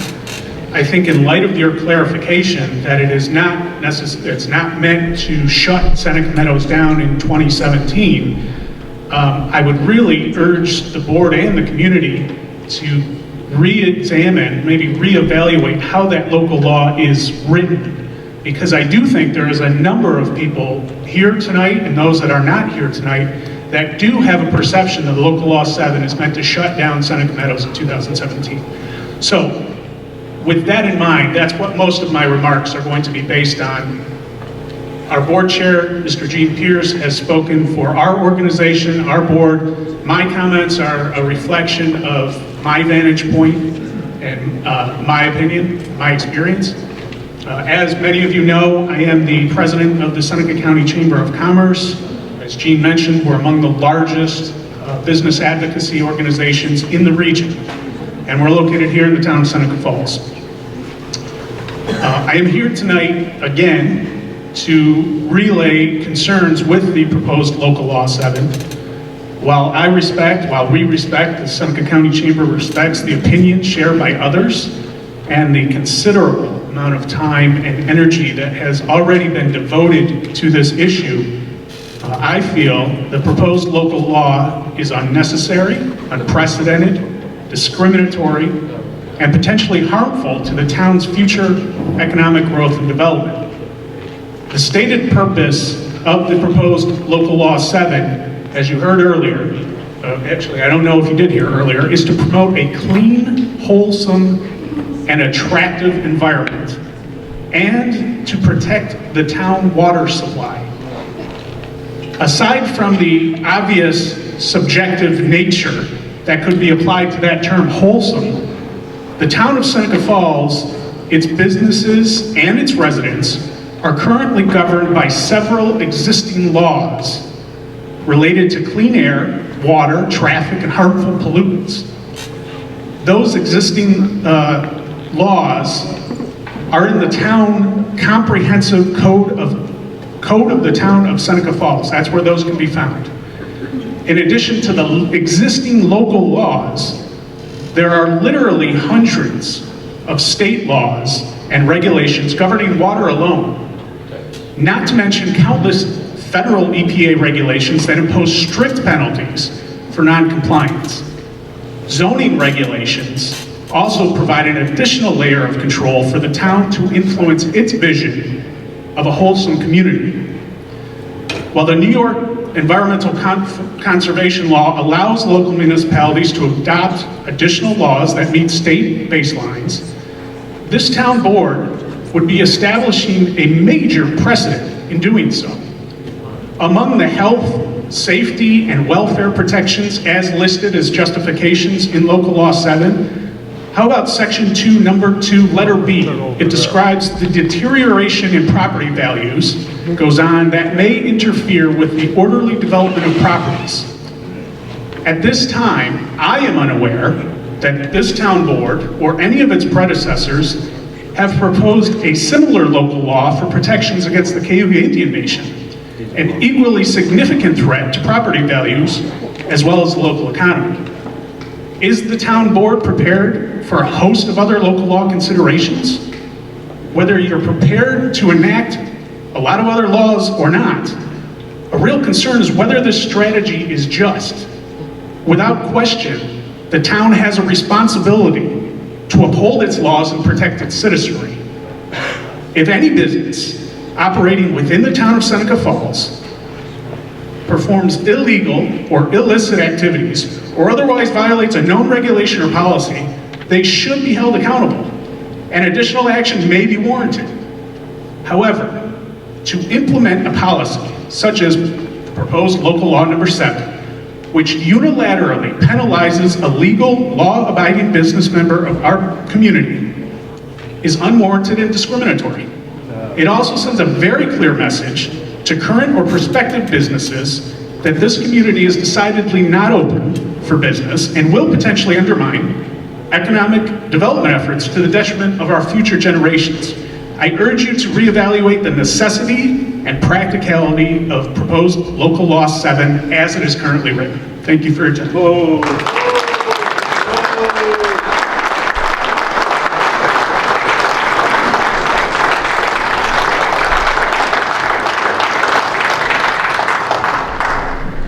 Mark Benjamin.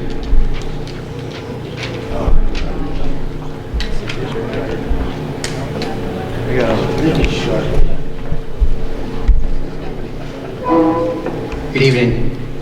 Once again, thank you for this third opportunity to weigh in on this proposed local law. So, for the sake of not being redundant, I'll try to make this briefer than perhaps it could have been earlier.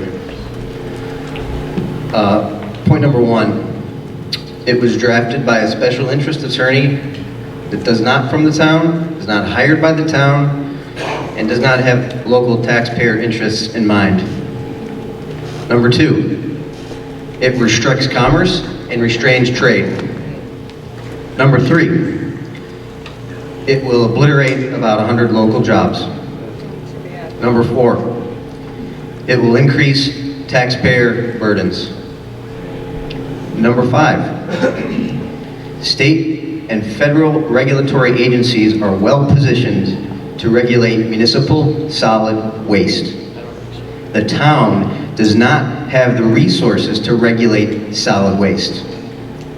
Number six, it sends a clear message that Seneca Falls is not open for business. Thank you. I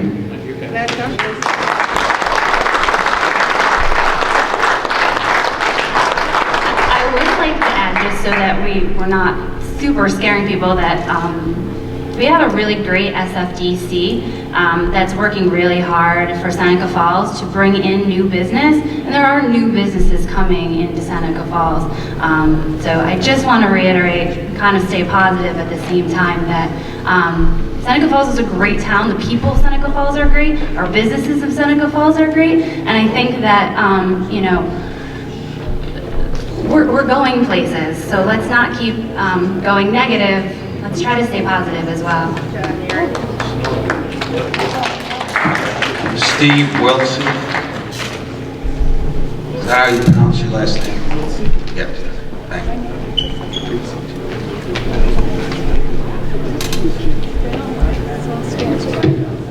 Thank you for the opportunity to speak. My name is Steve Wilsey. I'm a principal in the solid waste group with GHD, one of the world's leading professional service companies. I have over 28 years of professional work experience across North America. Most of my work is centered on securing air permits for municipal solid waste landfills and evaluating air quality impacts. I've been doing this kind of work for Seneca Meadows on an ongoing basis since about 1995. I've assisted Seneca Meadows in obtaining their Title V air permit, various permit modifications for landfill expansions, and routinely assist them with monitoring, record keeping, reporting that's required by state and federal air rules for landfills. My team has helped Seneca Meadows perform surface emissions monitoring, testing of their flares, conduct visible emissions monitoring, landfill gas analysis, and other ongoing monitoring, and assisting them with managing this data.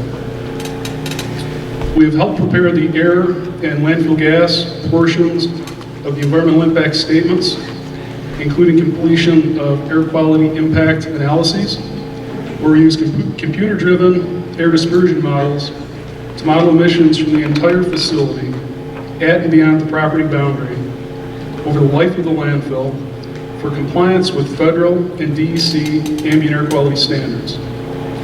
Standards which are set to protect public health and the environment with ample margin of safety, and state and federal guidance policies. I have also measured landfill emissions at and around the landfill at various points in time and reviewed related work performed by others, including one group of ambient samples collected by a local community group under the auspices of DC Community Air Sampling Program. Neither our measurements nor the results of the local group sampling support the assertion in the findings of the proposed local law that the landfill's air emissions have deleterious air effects on air quality. My team and I have designed the gas collection control system for the landfill that collects and delivers the gas to the energy plants, including the controls, software, hardware, and supporting equipment. We provide Seneca Meadows with ongoing engineering support to properly balance, maintain, and expand these systems on an ongoing basis. Seneca Meadows operates under an extremely stringent regulatory regime. Based on my experience, including over 20 years working at Seneca Meadows, and reviewing the air quality monitoring, testing, and modeling that has been conducted, I have seen no facts supporting air quality related findings proposed in Local Law 7. I ask a question, just because it seems like you are really familiar with landfills and Yes. operations. What's the average life expectancy of a landfill? There is no average. Okay, so there's no... The trend over time is for more centralized landfills, getting away from small local community landfills. So it's been evolving over time. I don't think there's any particular standard. Okay. Can I ask a question? Back in August, it's hot, humid. I stop at our local McDonald's and I smell odor from the land. From 1 to 5 and 20 for that whole week. I go by Ontario. I have no smell. Any mornings I went through. Come back through at 5:30 and still don't have any smell. I asked my wife and a few other people that came by, did you smell anything coming by there? Is there something different that's going on? Because I went to the VA in Canandaigua today. I went by it and came back by it again. Did not have no odor. So somehow to control, and I said this to Kyle and Jeff, you lost control somewhere because we did not, you think back 2 years ago or a year ago, we did not have this problem. Something went wrong here because all of a sudden now you have all this odor. I think as Kyle had indicated, the landfill has identified actions that have to be taken, and they've been doing those, and to the best of my knowledge, they're doing everything that they can that needs to be done to correct the situation.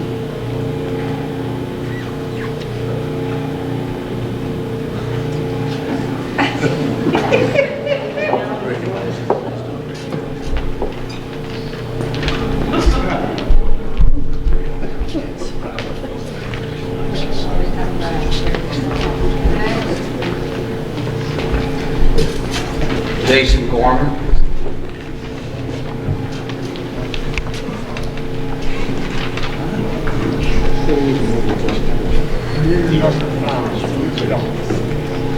Hello, and thank you for allowing me to speak about proposed local law number 7. Can you hear me now? No. Is that better?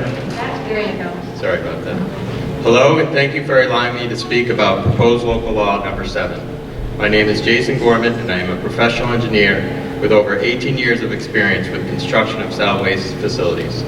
I am a certifying engineer for construction of new cells at Seneca Meadows and oversee a team of inspectors that ensure that the construction meets and exceeds New York State Part 360 regulations that govern solid waste disposal in the state. These regulations, especially with respect to liner systems, are among the most stringent in the United States of America. They are designed to assure that the state solid waste management facilities do not have the harmful effects that are asserted in the findings of the proposed local law.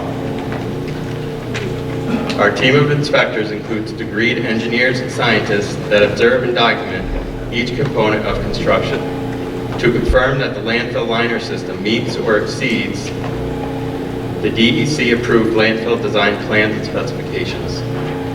Our full-time observation of the construction, in combination with collection of test data and implementation of survey control, guarantees that the integrity of the liner system to protect the surrounding environment and health of residents. The testing and observations performed during construction are submitted to the DEC in a certification report signed by a New York State licensed engineer. The DEC must review and approve the report prior to a single piece of waste being placed in a cell to confirm that all DEC requirements for the construction are met. Construction of the environmental controls associated with the landfill liner system is an integral part of a solid waste facility to protect the environment and health of the community. I can attest that construction of landfill cells at Seneca Meadows meet and exceed the highest industry standards and regulations. Local law. Thank you.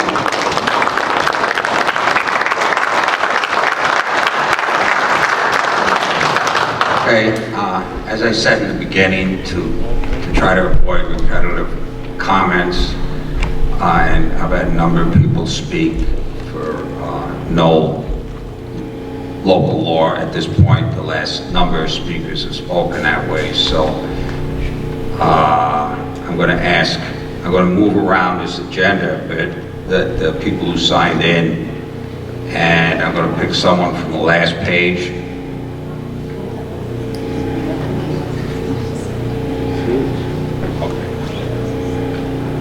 Okay, so I'm going to ask Valerie Sandless to come up, please.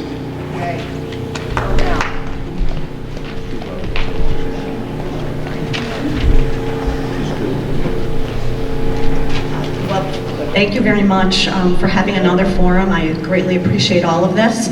As you could probably speculate, all of you, I am in favor of the proposed local law 7. You know a lot of my feelings about the landfill. I do just want to reiterate a couple of resources for all of you, as well as anybody in the audience, that I would urge people to take a look at and read the research. I think the education is a very important piece. I am in favor of proposed local law 7 because of the health and environmental effects. I have a reference before the New York State .gov website, which addresses landfill gases that can be dangerous even within 2 weeks. I have also referenced the Seneca County Health Report from 2013 to 2017. For people in the audience and all of the 5 of you, it is loaded with statistics. It can be a little heavy read, but some of the verbiage is described as being our cancer rates, our cardiac health rates being alarmingly high. I mean, I do think you need to look at that data. I also just brought this recent article. Clearly, there's a lot of educational information in this, even for people in the audience from this last Sunday's paper. If you have not read it, you should. Again, for the information piece. There's a lot of information, there's a lot of data as to why a local law would be a really good idea for us. I do know it would take, I would happily read the whole article, but it would take quite a while. I also want to point out that the author of this is a public health physician. He was a former director for the Health and Environmental Department. He's a University of Albany professor. He was a former director at the New York State Department of Health as well. So I would see him as a viable and credible source, probably not biased. I'd also like to say that Local Law 7 would force us to free ourselves and our community from our current financial addiction to Seneca Meadows. We do all realize that they have a large economic impact. We understand that. There will be a price to pay, a literal price to pay, when they close. I understand that. I hope our community does understand that. But I would say, what is our price? Is our price money, or is our price our health? Our health. I think it's our health. For that reason, I do believe Local Law 7 should be enacted. I also want to tell Kyle and the workers, my husband and I have called. You have been all very professional, very respectful. The people who have come to our house have been very, very professional. I wish they would have come with some sort of technological device other than just us and our noses. I think that would be helpful. But I do respect the fact that you come. Everybody, when we call, is very polite, and I've had some very positive interactions with your people. So I do not want to vilify Seneca Meadows. I do understand its financial impact, but I think we as a community in our audience and the 5 of you need to cut the cord. It's not about the money, it's about our health. Our wealth is our health. Hence, Marguerite?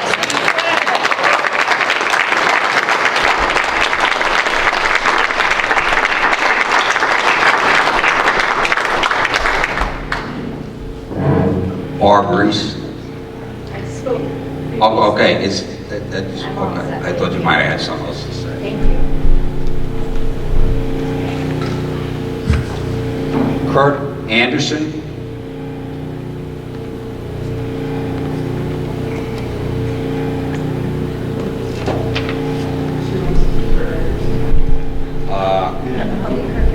Linda Oaks left, but she wanted someone to speak for her, so I'll allow you to come up, ma'am. Will you state your name, please?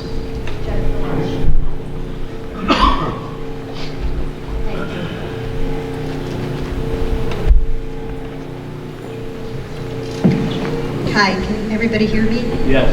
Okay.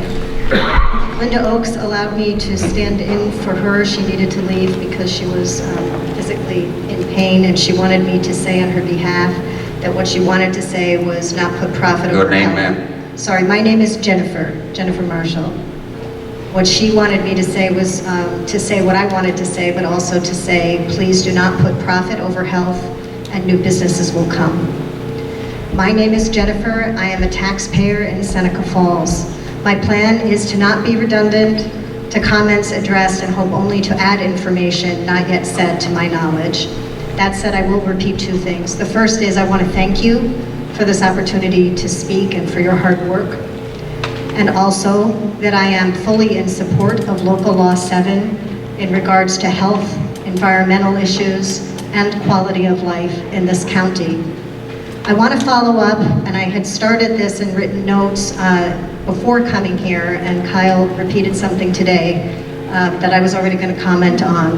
I wanted to follow up regarding Kyle Black's report on a past community forum, and again at this meeting, that Seneca Meadows has been in compliance with air quality standards.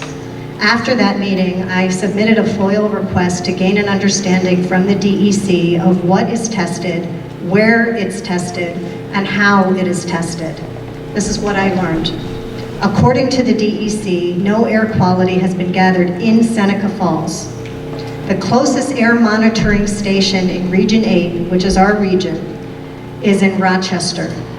Thankfully, our landfill hasn't reached that far yet. I also learned that ambient air screening programs, and this is also from the DEC, cannot be compared with confidence to long-term health risks from exposure because a 1-hour sample represents a snapshot and cannot definitively represent even an entire year, much less a lifetime, or several, or 30. Even if I've misunderstood Kyle about this test, which is possible, I learned that calculations are only an estimate of landfill gases, not a measurement of emissions into the atmosphere. And what the DEC had said about that is that currently there is no data that measures this fate, and that's a quote. Most importantly, perhaps, is as the EPA solid waste report said, ambient air samples don't capture methane. They do not capture hydrogen sulfide, sulfur dioxide, particulate matter, and oxides of nitrogen. In terms of economics, I have, I'm sure everybody here has been receiving many flyers about my taxes increasing. I had a couple of comments about that in regards to Local Law 7. We are talking about, as far as I can understand, a 2% of our town taxes increasing. I don't know if that's correct or not, but that was what I was able to find. The majority of our taxes are school, which have nothing to do with this. The landfill needs to close eventually, and Local Law 7 will ensure our economic welfare will not be dependent on landfill waste and opens the possibility for sustainable economic security. I, for one, can say as a taxpayer that I don't mind if my taxes go up if Local Law 7 is enacted. I can feel okay about paying taxes in this community. I cannot feel okay about continuing to pay taxes in a community that continues to engage in this. In a productive conversation that I had with a Seneca Meadow employee quietly one evening at one of these meetings, town meeting, forum meetings, we talked about the economics of recycling. Waste Connections, Seneca Meadows, is, I believe, now under an international corporation whose webpage boasts composting and recycling. I encourage them to let them use these areas of expertise here instead of taking in more garbage. We can become leaders in this. This conversation that I had here at one of these forums, of which I am very appreciative of, and it is with the hope, as you talk about, really dialoguing and having opportunities for conversation, led me to research and inquire about counties who do have aggressive waste diversion programs. I scheduled an appointment and met with an employee at Tompkins County Waste and learned about a whole county's successful waste diversion efforts, between garbage tags that serve as an incentive to decrease garbage, to aggressive composting recycling programs, to getting grants from the DEC to allow for education and waste diversion. I believe that there are many opportunities, if Local Law 7 were enacted, that we could become even more creative as a community. She provided extremely helpful information regarding how to begin this process, how it started and where it is now, resources that can help us. And I am happy to share this information with anyone who wants. I took extensive notes during this conversation, and she too is interested in helping in any way she can. Perhaps compromise should involve waste diversion rather than compromise by renegotiating a contract to take more waste in. I am heartened to learn recently that my ideals can be a reality. And I want to share a recent experience that I had in Switzerland. I went there thinking I was going on vacation and found that Seneca Falls was very much in the presence of my mind. And so I ended up exploring how they deal with waste. And what I learned was that Switzerland's system for waste management, they have a polluter pays policy principle, which is a pay per bag fee. So you pay for the garbage that you generate. We've been talking a lot about that this evening. They have a countrywide landfill ban. They have no landfills throughout this entire country since the year of 2000. This is contrary to the gentleman who spoke earlier from the railroad, who is saying that we need to accept this and garbage needs to go someplace and that we should just accept what is here. I don't believe that we need to, and I've seen it in action. The incinerator technology that they have is far beyond what the United States has right now. Information on this exact thing was sent by a Seneca Falls resident. As I was sharing my thoughts of what I was going to present today, a Seneca Falls resident said to me, you know, I heard about that technology and I actually sent that to Seneca Meadows over 10 years ago, and I never heard back from anybody. We have much to learn and implement, but it is possible. If Seneca Meadow executives are really concerned about jobs, they can utilize their skills to ensure job security. More jobs will come when Seneca Meadows closes. The odors are not controlled despite their diligent efforts, and I do believe that Seneca Meadows now is trying diligently to address the odor issues that are going on, but it isn't working, and this is with intense work being done. I urged the closing of the landfill in 2017 as planned.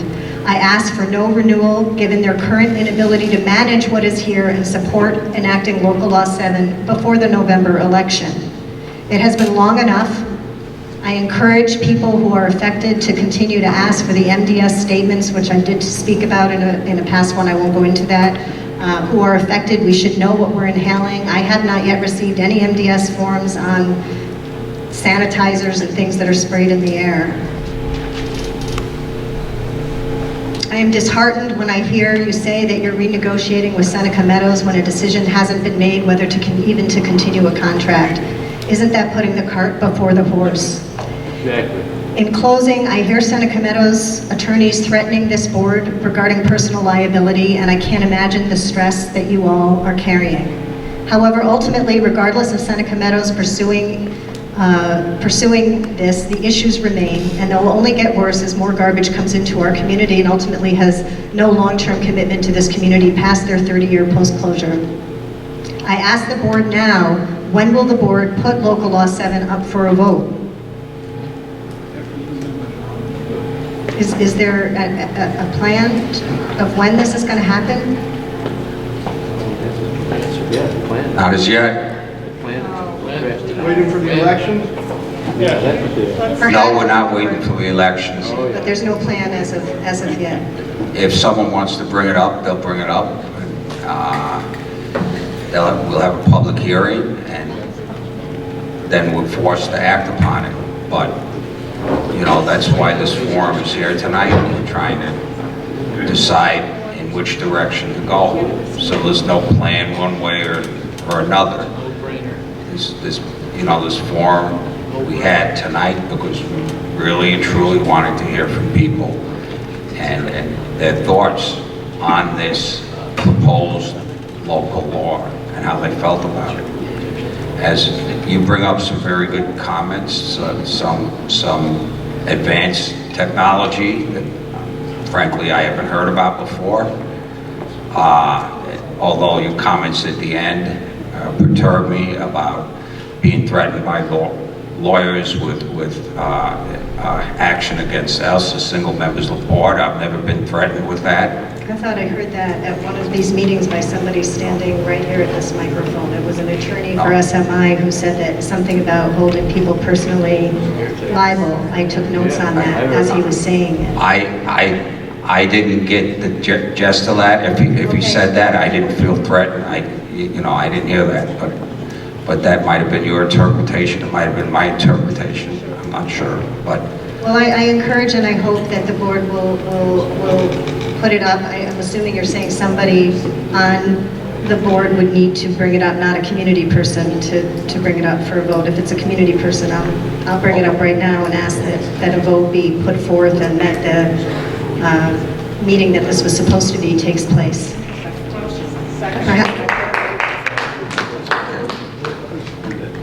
Thank you, Jim.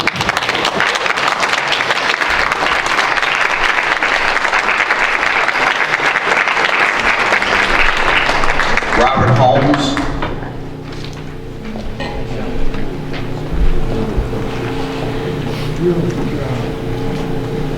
Thank you to the board for the opportunity to speak this evening.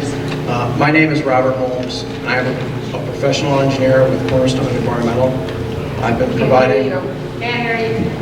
been providing professional consulting services at Seneca Meadows for over 15 years. Among the responsibilities of my firm is the design, sampling, analysis, or review of various aspects of the groundwater and stormwater quality monitoring programs. Two programs that are directly relevant to the water quality related findings in the local law, the proposed local law. The programs include the completion of an extensive hydrogeologic study that conclusively identified groundwater flow patterns at the site. This study and its findings were accepted by the New York State DEC. Regular monitoring of over 60 individual groundwater wells around the perimeter of the site. Samples are collected quarterly and analyzed for groundwater quality impacts. Design of a stormwater management system that meets or exceeds minimum state requirements for managing stormwater quality and quantity. Over 100 inspections per year for the presence of stormwater impacts. Review and analysis of dozens of stormwater and sediment samples obtained every year to monitor the quality of the stormwater leaving the site. The results of these programs show the following. Groundwater monitoring of the facility has shown that water quality impacts from historic uses are contained on site and are improving. No impacts to water quality have been observed associated with any modern portion of the facility constructed with a double composite liner, as required by the regulations. Similarly, there have not been observed impacts to surface water, sediment, or stormwater quality. Downstream results for surface water and sediment have been comparable with upstream results, and there have been no observed impacts to stormwater attributable to the facility. In conclusion, I've reviewed the local law, and based on the exhaustive study and design at the site and ongoing monitoring programs, there is not evidence of impacts that would support the proposed local law's findings related to groundwater and surface water at the Seneca Meadows landfill. Thank you.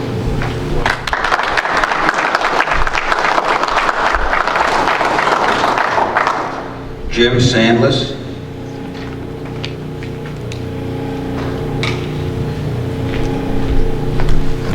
Can I just say that before you start speaking, that actually the local law is to protect us in the future.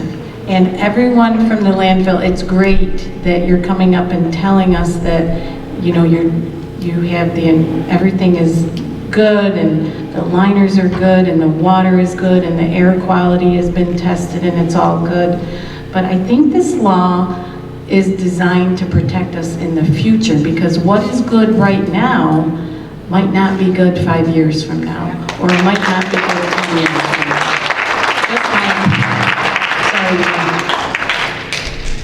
Is there, and then just one more question, just because you said the modern double, is there an area out there that's not modern double lined? There's historical fill areas from the towns.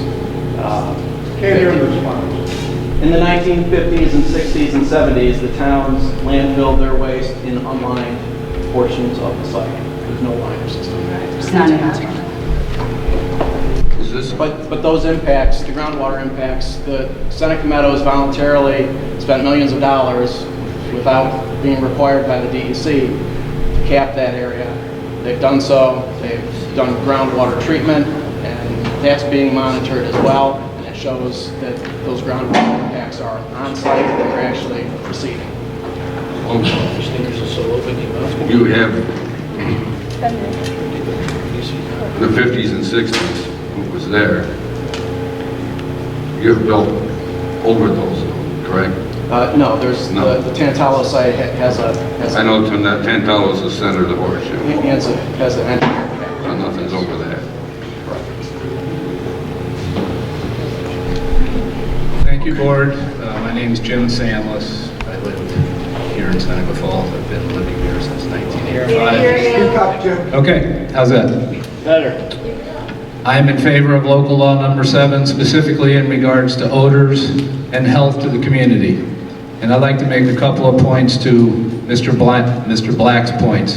He talked about odor control over a period of 2004 to 2016, and that the odor has only gotten bad recently. And I would agree with that.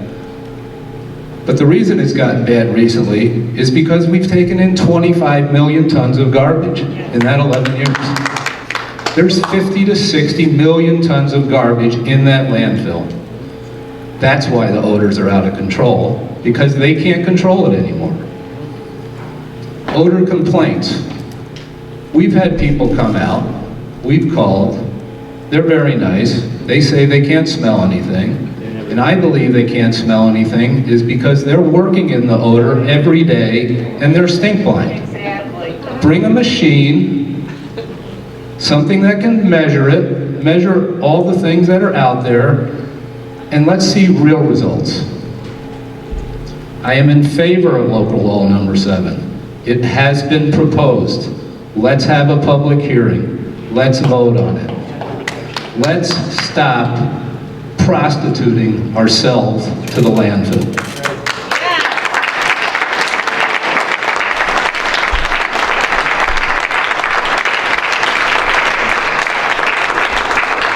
Neil T.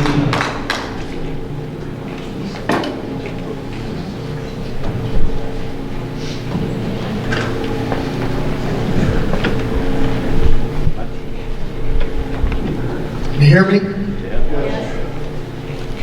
My name is Neil Teague. I live in the town of Fayette, but I do have some skin in the game since my office is here in the town. I've spoken to the town board before. I really don't have anything to add to what Walt Gable and Gene Pierce have said, but I do have a comment that I hear a lot of the comments being made from people, some of whom who don't live in the town, most of them do, but is this the vocal minority that is speaking, or is this the vocal majority of speaking? And I don't know. I really don't know what the town residents think about the impact of local law 7 and how it will affect their own personal finances. We know, we have a pretty good idea of what's going to happen with the town's finances, and it's scary. So I guess my proposal is fairly simple and maybe even modest. Why don't we take the election that's coming up in 5 weeks and have the town decide? Now, the two of the 3 members of the coalition that are supporting the local law 7 are appointed. They have not been elected. So we have an opportunity, the electorate in the town has the opportunity to decide whether they want local law 7 or they don't. So if you want local law 7, vote for them. If you don't, vote for their opponents. And it's pretty simple. Then we'll know what the town really wants, as opposed to what may be a majority. It may not be a majority of the opinion of the people. So that's my PowerPoint. Now, we want to Thank you. I'll comment on this. I feel like, as a person who has a family in this town, I work 2 jobs. I have a 4-year-old. I'm concerned just as much about the fiscal responsibility of our town as well. That's why I'm trying to get involved in writing a comprehensive plan so that we're set for the future. It's why I've tried to go outside the box to look at other ways that we can support some of our non-for-profits. I'm not all about local law 7. What I am about is planning for the future of our town in 5 years, in 10 years, and I'm going to still be here, God willing, in 40 years. And so I have a vested interest in this future for myself, for my son, for your kids, for your grandkids.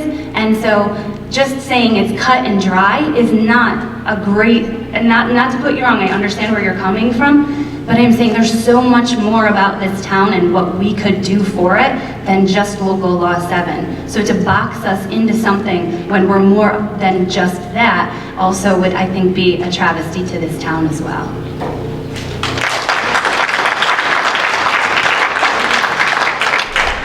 I agree with everything Mary just said.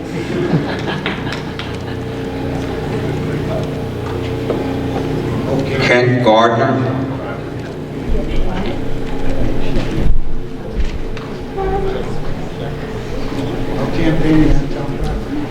Good evening, I'm Kent Gardner. I'm the Chief Economist at the Center for Government Research. And we are Rochester-based.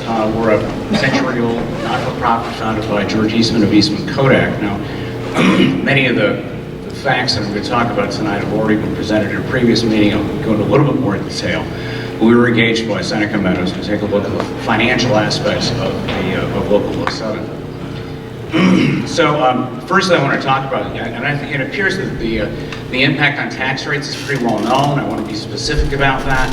I think you know that the host community agreement at this point involves town of Seneca Falls getting 5.5% of the gross revenue. And in 2015, the 5.5% of the gross revenue was $2.4 million. In addition, in our fiscal analysis, there's $49,000 in property taxes, and then an additional $265,000 in terms of waste disposal. So about $2.7 million, and it's a substantial sum for a small community. And our estimate doing the math indicates that the tax rate would move from $524 per thousand in full value to about $1126 per full value. So for the owner of a median valued home in Seneca Falls in the town is $95,400. The tax would move from about $500 to about just a little under $1,100. So the change is substantial. There are other, so then you ask the question, what would replace this? And this is a very substantial fiscal impact on the community. The employment doesn't really drive that so much as it is because the town's financial base is property tax. It isn't income tax or sales tax, it's the property tax. And the calculation suggests that you need a new asset, a new taxable value in the community of almost $500 million to offset that $2.7 million that currently flows from Seneca Meadows. So it's a fairly substantial sum. To give you an example, Gould's Pumps is valued at a little under $5 million. Waterloo Premium Outlets is valued at about $40 million. And again, so the asset necessary to make up that fiscal loss would be nearly $500 million. So it's a substantial sum for a small community. Property taxes are also a substantial support for the school district. I think it's been mentioned before, Waterloo receives the most at about $300,000. In addition, we looked at the economic impact, that is the employment impact, both the direct employment impact and the spillover employment impact. And the permanent year-round employment on site is about 80, with a payroll of about $3.5 million. When you look at the spillover impact is probably another 40 jobs, roughly. So the total employment impact, kind of permanent employment impact, is about 120. That includes the $14 million in spending on other local goods and services that SMI does. And then I also want to talk about a couple of other flows that come from SMI. In 2015, Seneca Meadows contributed nearly $235,000 to 195 local charities. About $18,000 in in-kind services for special events, and about $27,000 in events that it planned and ran for the community. So, again, I just want to reiterate through many years of operation, and the town of Seneca Falls, the facility has made significant contributions to the town's operating budget. Charitable contributions have been substantial, and a large number of stable jobs, and stable, and within the context of this region, pretty well-paid jobs. And again, to replace that fiscal impact, that $2.7 million would require a new investment, a new property investment of about $500 million. Thank you. And did you speak? I did speak You once spoke? before, that's correct, Okay. yeah. And what business are you affiliated with? It's called the Center for Governmental Research. We were founded in 1915 by George Eastman of Eastman Kodak. We're a 501c3. We work throughout New York State, as well as New Jersey, Massachusetts, Maine, Ohio, other places. Do you have any affiliation with Nixon Peabody? None whatsoever. None?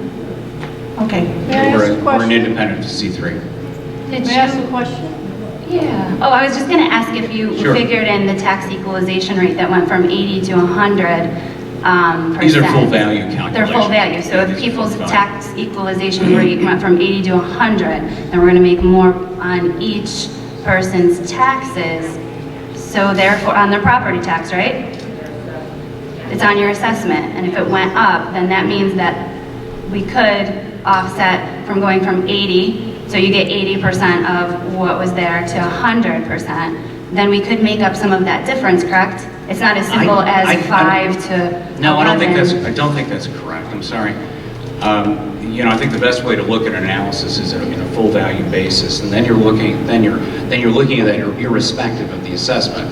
You have the levy, you divide the levy by the total assessed value, and it doesn't matter really what the assessment rate is, because it all just gets divided out by the total assessed value within the community. So changing the assessment, it's just like moving from dollars to euros.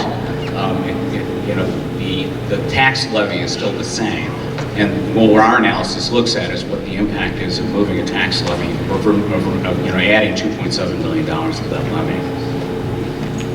So maybe I just don't understand your question. By changing the assessed values, everyone moves at the same rate, so it's really the tax levy that matters. And given that the tax levy would increase would double, that means the tax rates would double, and it doesn't really matter what the assessed value is. So you're saying,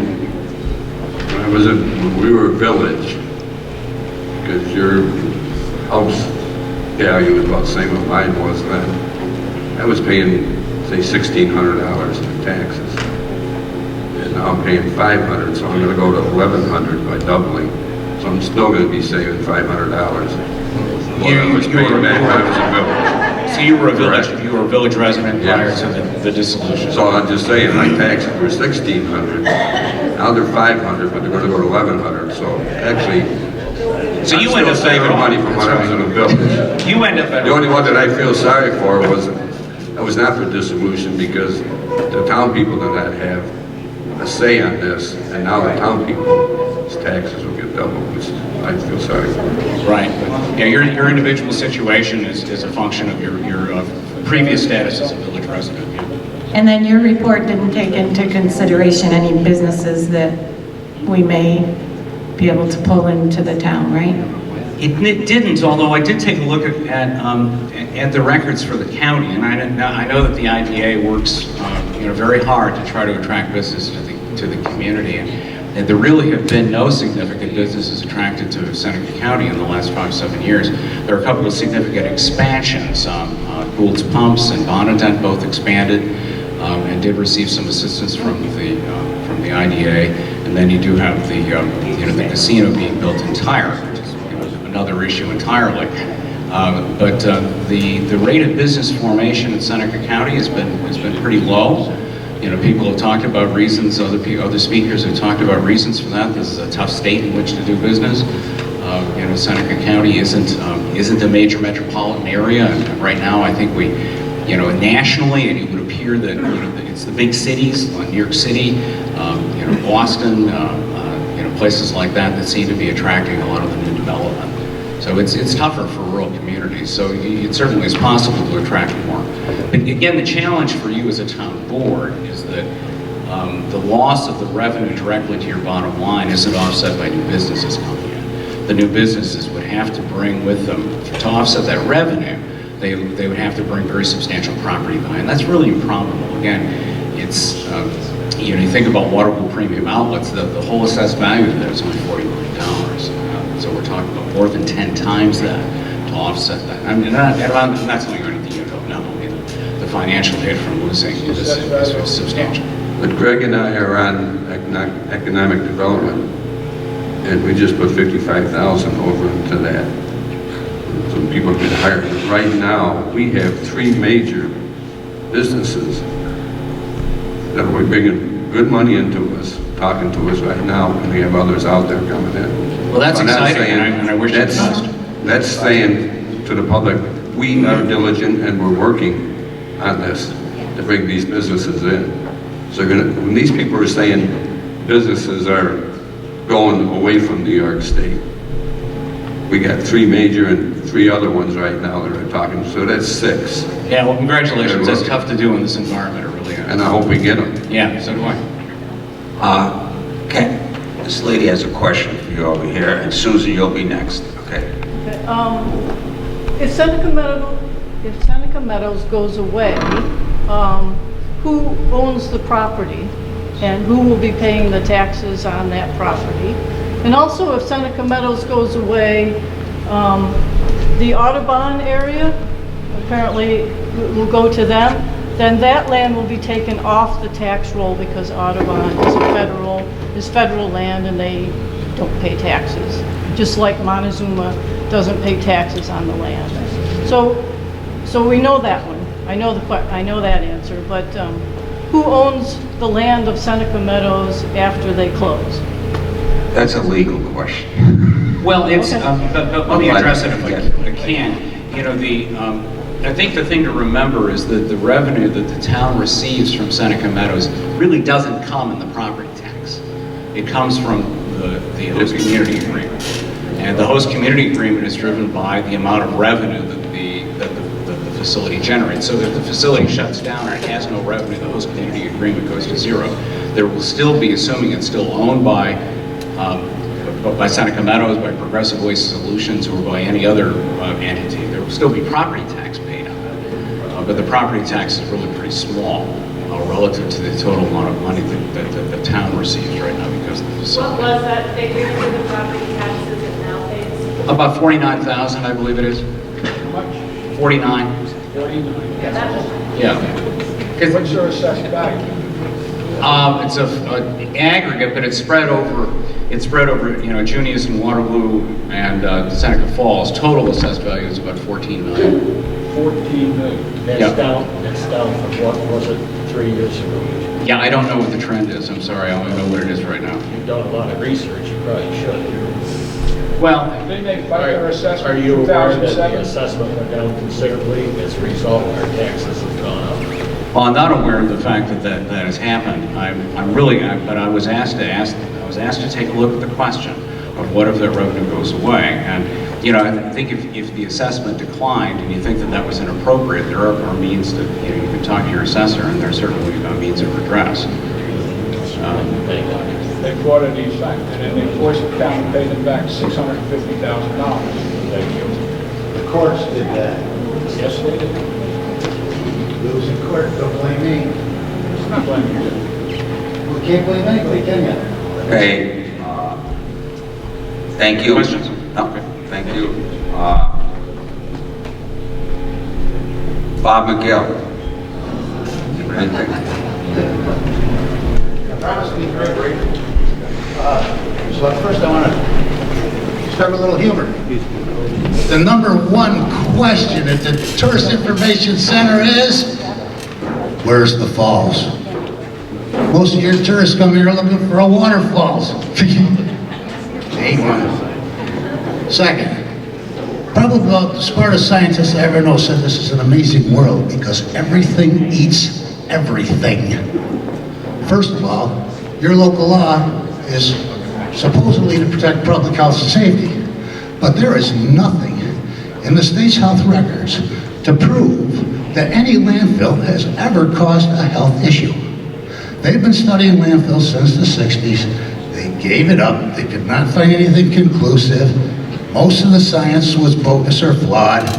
Now they rely on the state's cancer registry and other registries where every incident of cancer is reported to the state. That's why they have all the medical records now on computer.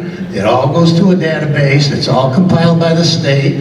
And when their computers see something unusual, it sends off a buzzer, and they go out and investigate. There is absolutely no reason to believe that that landfill is a health or a safety issue.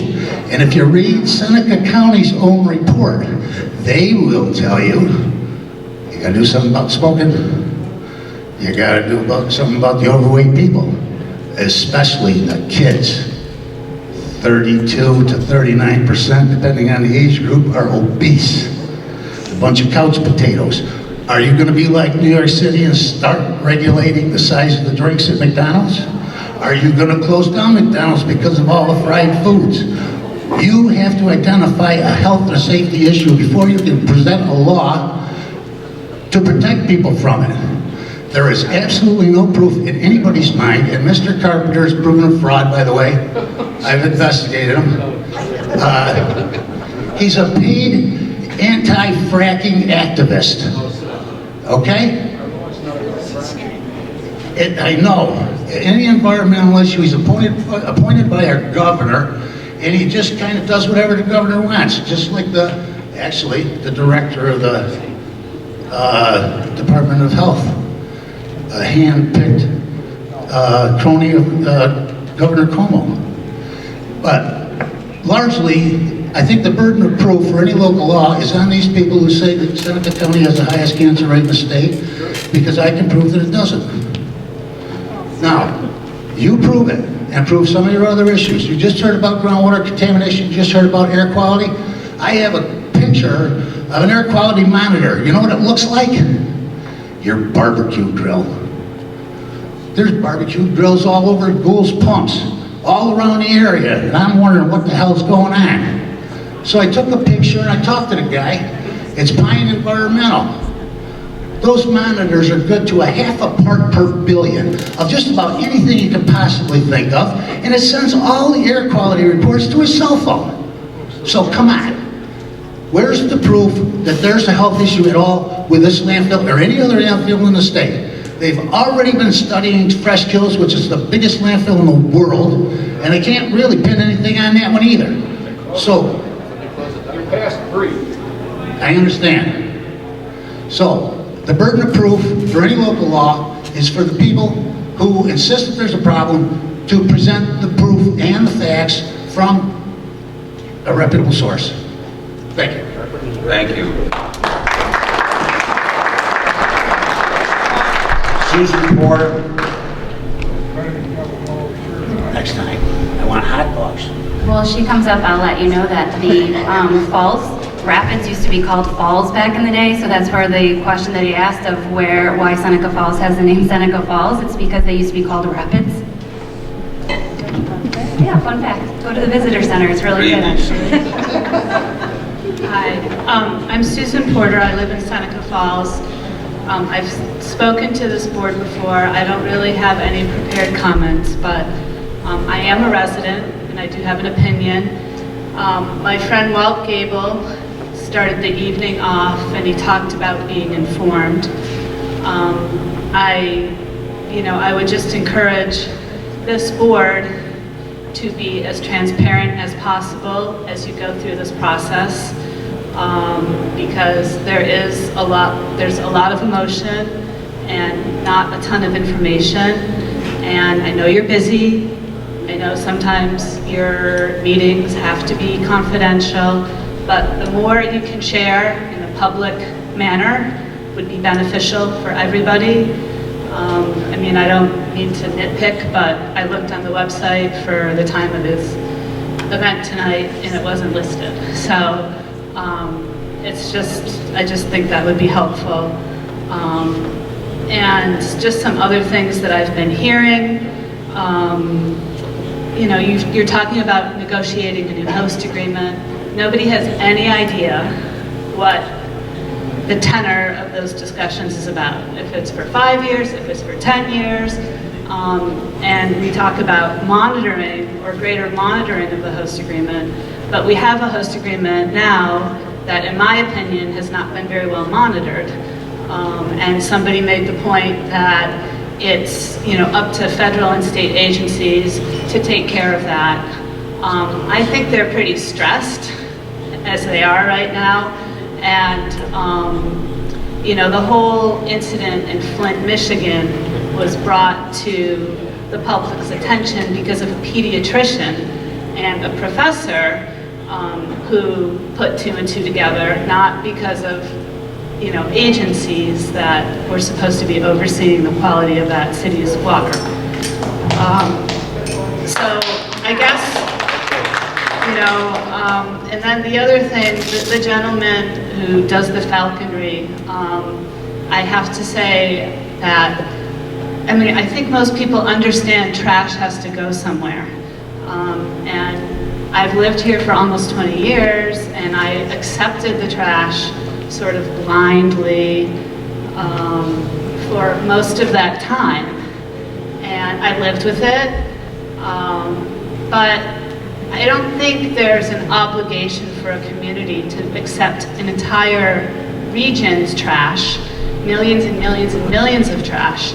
I'm fine keeping Seneca Meadows open, and they can take our county's trash. And, we're in charge of it. So I don't think it's the word hypocritical didn't sit well with me, because most of the people have lived here a long time, and we've lived with that landfill. And I think we were sort of led to believe that it was going to close at a certain point, but it's, the realization is now it's a business, and it's the only way it exists as a business is if it keeps accepting trash. And so I guess in terms of my opinion on Local Law 7 is, we've had a host agreement, and I don't think it's served us very well, and maybe that's because we haven't been responsible about, following it. I don't know. And I understand the financial ramifications. I'm all for planning. I'm all for gradual. But it just seems to me that a law might have a little more teeth than a host agreement. And I'm not an expert. I'm just a citizen. And that's how I feel. Thank you.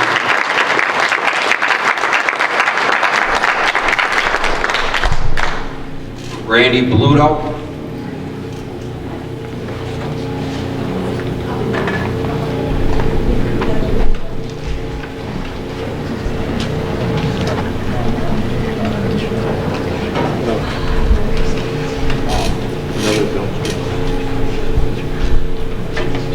Hello, my name is Randy, and I live in Waterloo. I would like to thank you each and all for the opportunity to speak yet once again on this pressing matter, Local Law 7. I would like all of us to think about totally abolishing this new proposed law. Local law targets a local business that plays a major role in economics in our community. Seneca Meadows donates more than $200,000 to charities, local programs, to your law enforcement.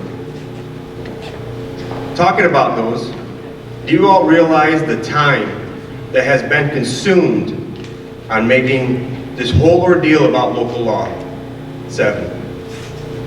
That time that was consumed could have been put forth toward more than just one law. Also, that time has been away from your guys' families, my family, our friends, that in this great community that we live in. So please,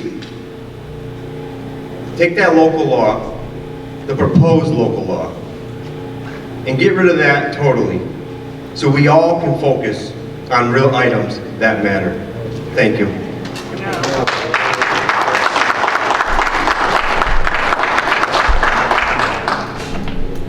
Michael Warren Thomas. Good evening. Good evening. I like that shirt. Thank you. The Finger Lakes. There's 11 lakes. This is one of them, Seneca Lake.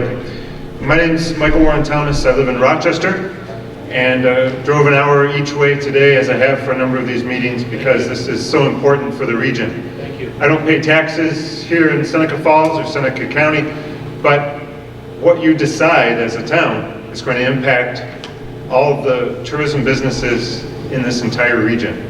And Kyle said that Local Law 7 is going to hurt tourism. He didn't explain that, I think partly because it's pretty hard to explain that. Local Law 7, as I understand it, is key so that there is an ending point for this landfill. The negotiated host agreement is to kick the can down the road so that the property they bought across the street can be part of expansion. They know it's much easier to keep an existing landfill open than to start a new one. So why are they fighting Local Law 7 if all they want to do is to fill the airspace that they are under approval for now? Maybe because they can't fill that airspace within this period of time? Well, sorry about that. That is your choice. We need to have an end date for this, and that's what Local Law 7 is about. That's why it needs to be enacted. A new host agreement is a crazy idea, I think, and again, we don't know what it is, so it's hard to argue with it. But we must be the cheapest place to send trash. That's why New York City's been sending 6,000 tons a day, because they'd have to pay more to take it anywhere else. Right? They'll send it to the cheapest place. Seneca Falls, Waterloo is the cheapest place. Maybe you should raise your prices. Then the town would make more money in the short term. But Local Law 7 must be enacted. Now today I was in Rochester at Minot County Waste Facility bringing hazardous waste from my house, some pesticides that hadn't been used, and brought some for a neighbor who didn't want to put them in the regular trash. That's an extra step. It's free for us in Minot County. It's a really great service. How many of the people in New York City do you think do that? No, they put the pesticides right in the trash. All this stuff is coming here. They can't regulate what people are putting in their trash. And what do you think's going in there? Really? That's a huge, huge issue. And it's the leachate which is going to cause the problem in the long run. There's no way around it. And they'll be gone 30 years after this place closes. Now I want to mention one thing about Ken Gardner and Center for Government Research. It's very ironic that I worked there for 3 years. I know Ken. I live in Rochester as he does. It's a really good organization. They do great work. I trust the work that they do. They are independent. And again, I enjoyed working there. But they were hired to look at a snapshot. That snapshot was intended to help Seneca Meadows. They were not hired by the town or some other organization to look at the big picture. They were hired by Seneca Meadows to answer a very narrow question, and they did that. And so the answer is helpful, but not relevant as looking at the entire picture. And that's what the board needs to do, to look at where other income's coming from. One of the things that's very hard to measure for someone like Kent is what are we missing? What's not coming to Seneca Falls because it stinks here? Really? I'm not going to move to Seneca Falls. They say it doesn't hurt property values. What? Talk to a real estate agent. What are they going to say? It doesn't usually stink like this, only every other day. It's only been the last 2 years it's been stinking. So they're making arguments about property value that are just very hard to stomach. That, it's crazy. They may not have had any claims, but there's no way a landfill is not hurting property value. So Local Law 7 is going to put an end date to this. That's the key. I wish it would close yesterday. Half the wineries in the entire region are on this lake. At the bottom of the lake, you have the third most popular state park in the nation. At the north end of the lake, you have arguably one of the most historic towns in the United States, Seneca Falls. And the gateway to all of this for 20 million people in the Northeast is the landfill. They're all going to drive by that in their buses, their cars, whatever, and they probably won't come back because they'll think it sinks. So Local Law 7, you need to have that public forum. You need to stick with your guns. You need to encourage your neighbors to vote so that no matter what happens in the next couple of weeks, we keep key people on this town board that can make sure there's a future for the residents here and for the entire region. Seneca Meadows is doing a great job at what they do. That's fine. We just can't have them keep bringing New York City trash here. It's insane. It really is. Thank you very much.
And drive by the landfill until someone programs it to warn you there's a landfill, and Google drives you around Seneca Falls and Waterloo, and you miss out on potential tourism. How come there's so many businesses built on 414 and that's so bad? Well, that's my idea to have 414.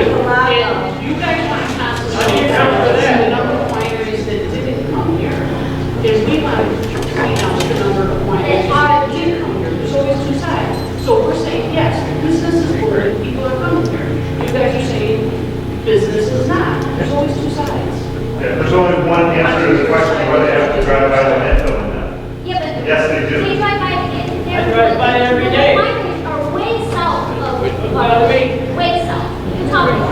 Okay, people, we understand there's 2 points of view, and I believe that this board is listening to those 2 points of view, and that's why we're having these forums. And yes, sir. Yeah. About Bristol County.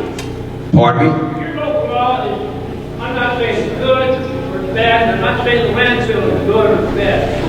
But I've lived here for 70, 40 years. I've lost 2 out of 7 relatives to cancer. One of them did not even live in this area and passed away. The other one was a farmer all his life. I have 2 more siblings that are, one's going to turn 90 in a few weeks. The other one just passed away at 92. They all lived here in this county with this landfill, and the one before that for nearly 60, 70 years now. Your local law does not just affect Seneca Falls. Your local law affects everybody in Seneca County. Everybody who puts their trash out to the road to get it picked up by the little bitty truck that pushes it all together and takes it to the landfill. And you can talk about cancers, you can talk about all of that stuff until you're blue in the face, but nobody can prove it. It's unfortunate that some people get it. I feel bad that my brother's got it, my sister got it. I do not smell it where I live. And honestly, I go by the landfill and I don't find it that offensive. I find it offensive is the manure pile when the guy behind my house across the river decides to spread it out. Are we going to regulate that next? Yep. What about the Seneca Army Devil? Everybody fought the Seneca Army Devil. It's causing cancer, it's causing all of this BS. We still got cancer. We had cancer before that. We built 2 jails out there by the Army Devil. What happened to all the effects of the cancer? Did they just go away when they shut down the thing? Hell no. And what about Evans Comedics? They're remediating the landfill that's been there for 60, 70 years as well. Digging it up, spreading it around, and covering it up. What the hell for? It ain't done nothing in the last 40 years. I walked out there when I was a kid, and I picked up the damn hot pads and stuck them in my pocket, and given the other kids and stuck them in their pocket to give them a hot seat. The thing stunk as much in the 50s, 60s, and 70s or more than the landfill does. We didn't shut it down. We didn't regulate it. You're going to regulate the people coming to Seneca County to shop next? What about all the traffic that's created when people come to the mall out there? What about all the business that we lost in the villages because of that mall? Okay, George, You're not going to just... we do understand your point. You're not Seneca Falls. You're hurting the whole county. You've got to start something. Okay, thank you, sir. David Rottenberg, is he still here? Good evening, David.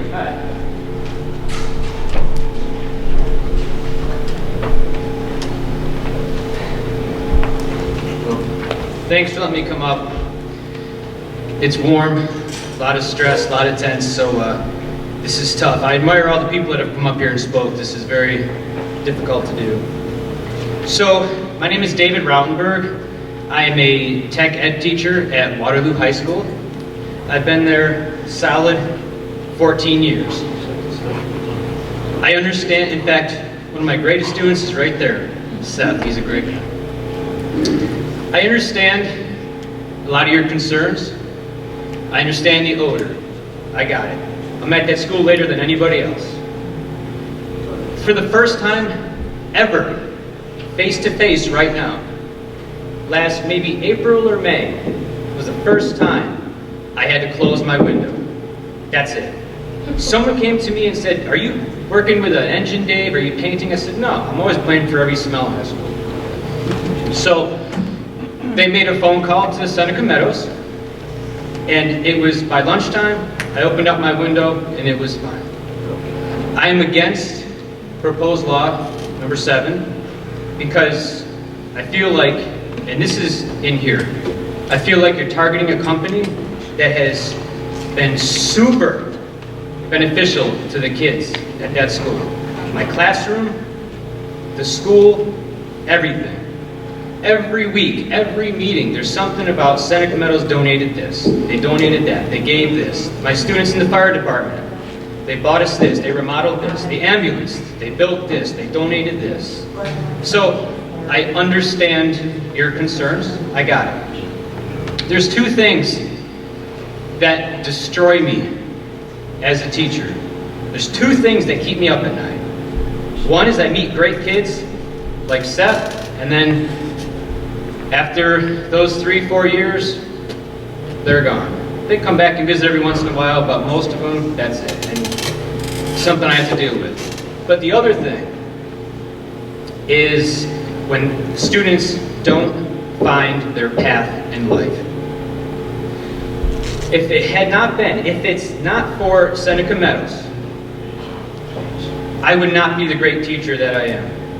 Those kids have gone on to school and been inspired because they've donated thousands of dollars. They've bought us equipment, material, tools, projects. If you don't mind, I have a couple of specific examples, and then I'll shut up. Okay? I had a super motivated student who did 2 after-school projects.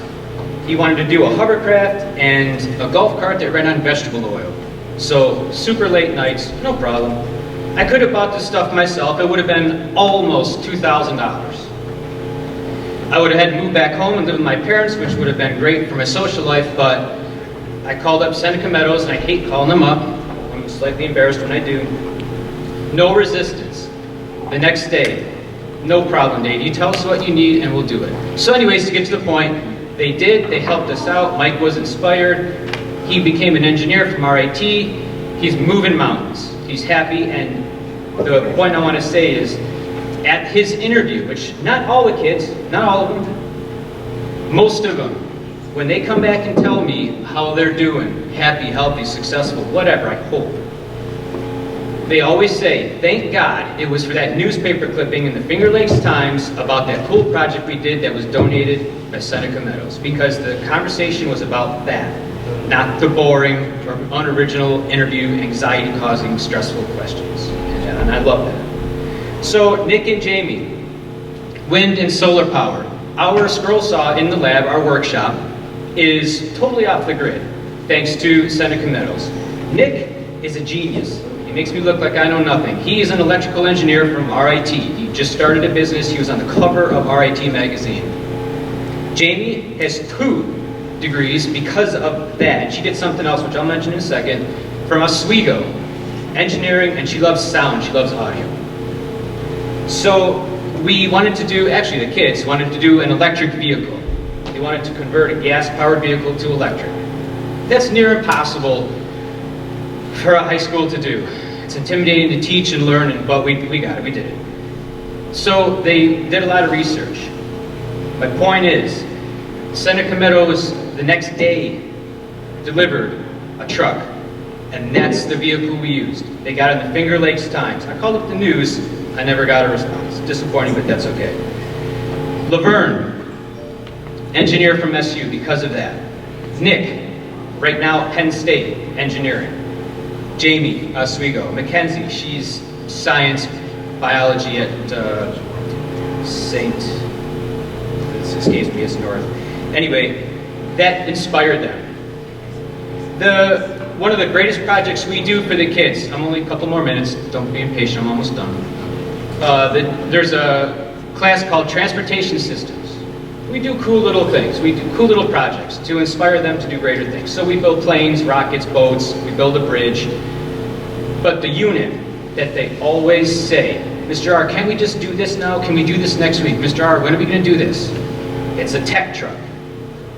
I called and I said, by any chance, I called Seneca Meadows, I said, by any chance, do you guys have a vehicle you don't want that you wouldn't mind donating to us so I can teach the kids real life skills from a real vehicle and not a stupid textbook that they'll forget the second they walk out of my door. The next day, there was a knock at my overhead door, and there was a trailer with a beautiful Toyota truck. And that's their favorite unit.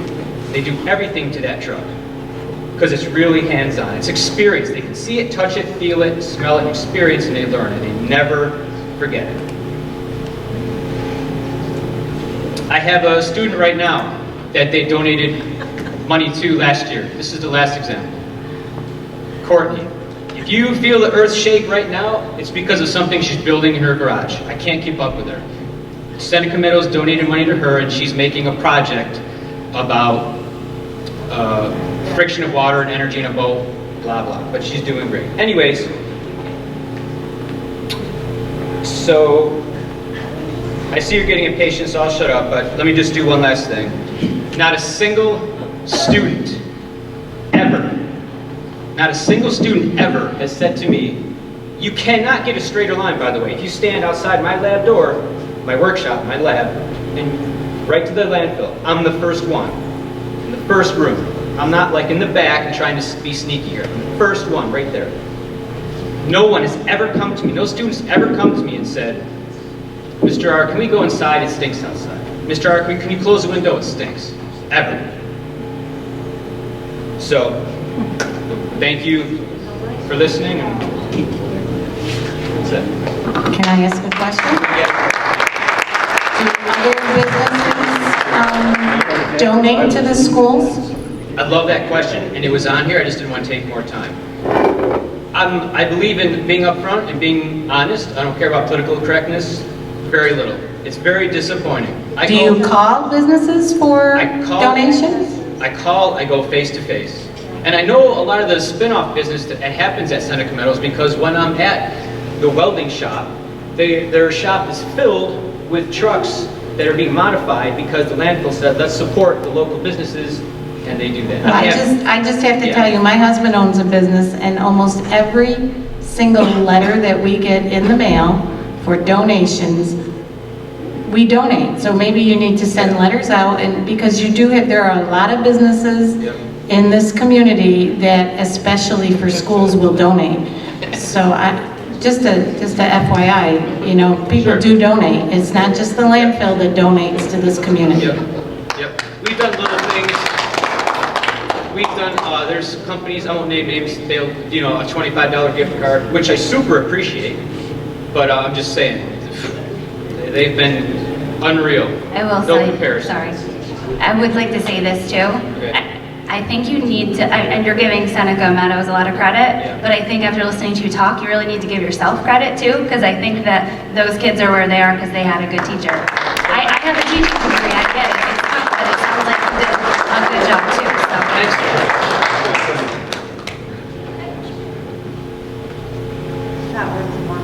One more speaker. I'm sorry, Mrs. Lux, you said that you donate to all businesses that ask for donations.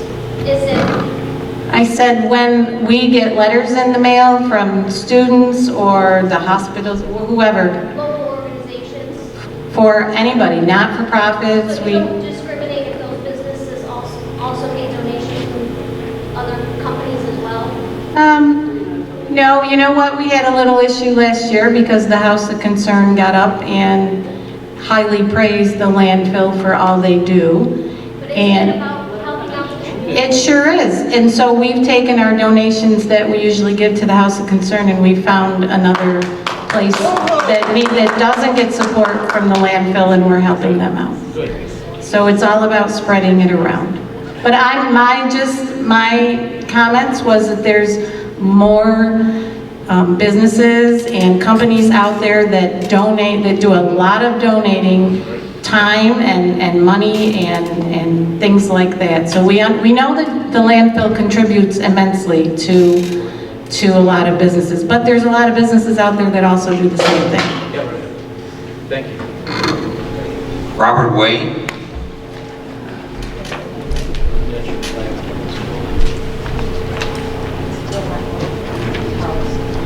Good evening, Mr. Wayne. Good evening. My name's Robert Wayne, lifetime resident of Seneca Falls. First of all, I want to make a statement to the board. I cannot believe that an outside attorney can walk into one of your meetings and present a local law and not have our town attorney say, whoa, wait a minute, I need to review it first.